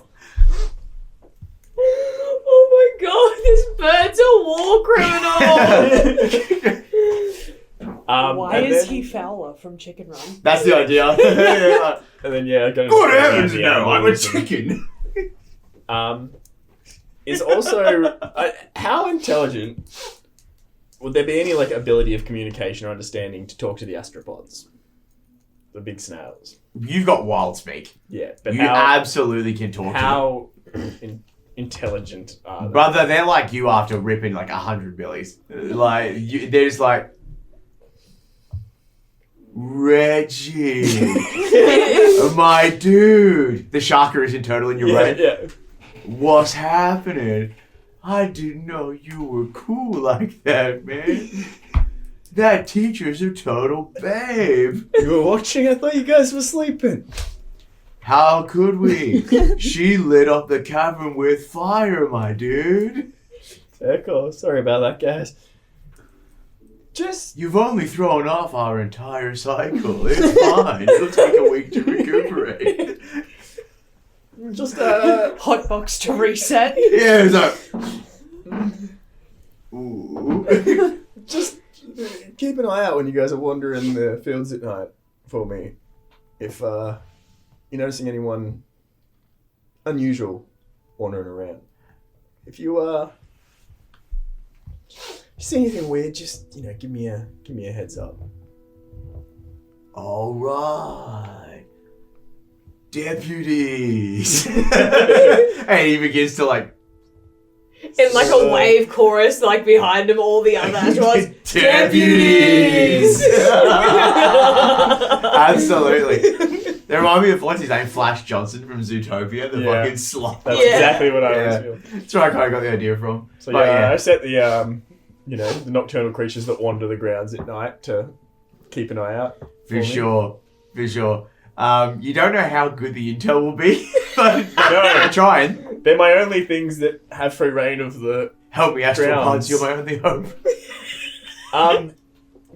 But I'm also going to try and find the headmistress, Mrs. Abbott, yeah. and ask what I brought up in, I think it was episode 2, about letting the let's call them the whatever the six-legged deer. I can't remember what you called we them. had Yeah. a name for them. I know, I've forgotten. About Oh. giving them the ability to. The Emperor. That's his That's name. one That's his person. name. I think we okay. came up with a name for them, but I don't know can't if that was on remember. camera or but the hex deer. I think Hex Deer might have been it, actually. We'll go with that. About letting them roam and like graze more wildly, not just being kept in there. I think there's an interaction in the evening where it's like, well, if you can talk to them and, maintain a certain barrier and perimeter where they can and can't go, I don't see why that wouldn't be a problem at all. They seem to be highly intelligent creatures. They just lack the ability to communicate in common tongue. Appreciate it, miss. And with a very small interaction with her. You need some sleep, Reginald. Go to bed. Good call. Wanders off. Good afternoon, Reginald. As she shuts the door behind you. And I'm going to go let the hex deer out to wander the grounds a bit. Yeah, you map Yeah. out a nice little perimeter. They're also on lookout duty for me, so I'm basically giving them just a wider range to look out for me. Absolutely, you can do that. And what about Evalyn? What's Evelyn's afternoon look like before the day ends?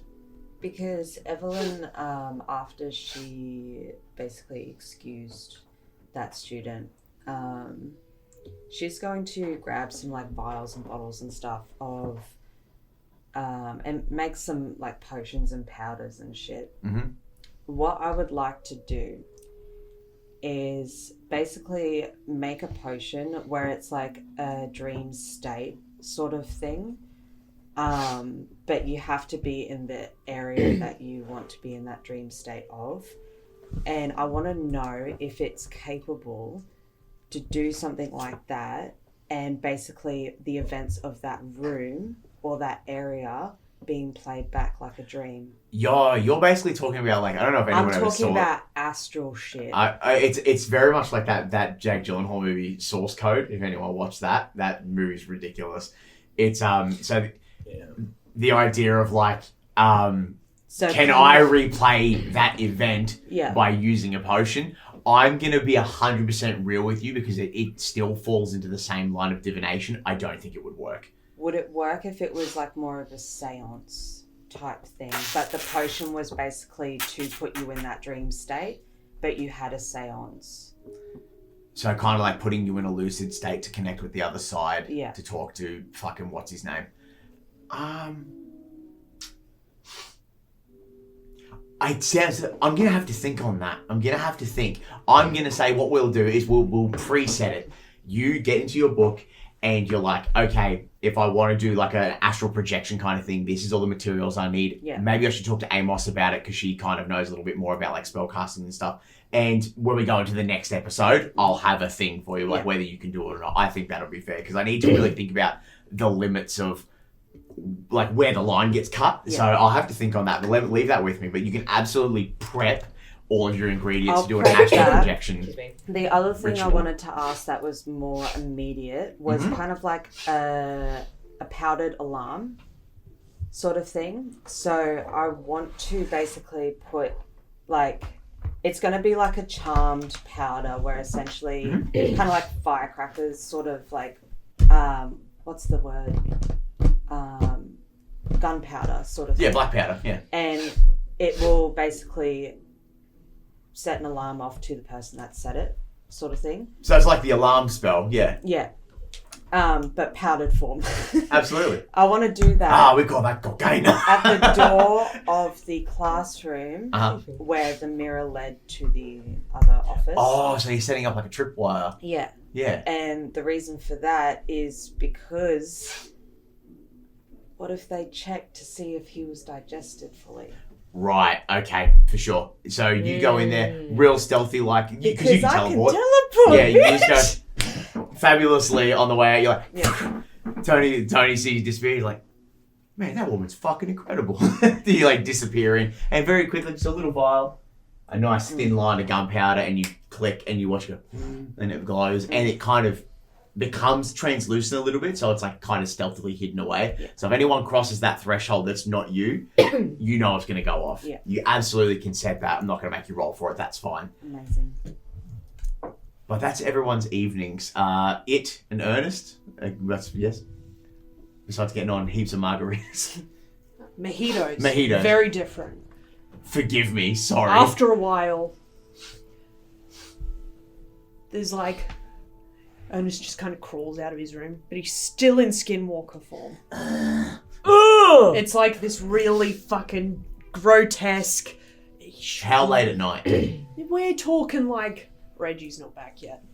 Oh, so everyone's in bed. Yeah, you're fine. Oh, nightmare fuel if you wanted to go out for a fucking whiz. Imagine if you just wanted to get shredded cheese from the bag at 3 a.m. I'd be so real with you. Amos would just immediately shit her pants.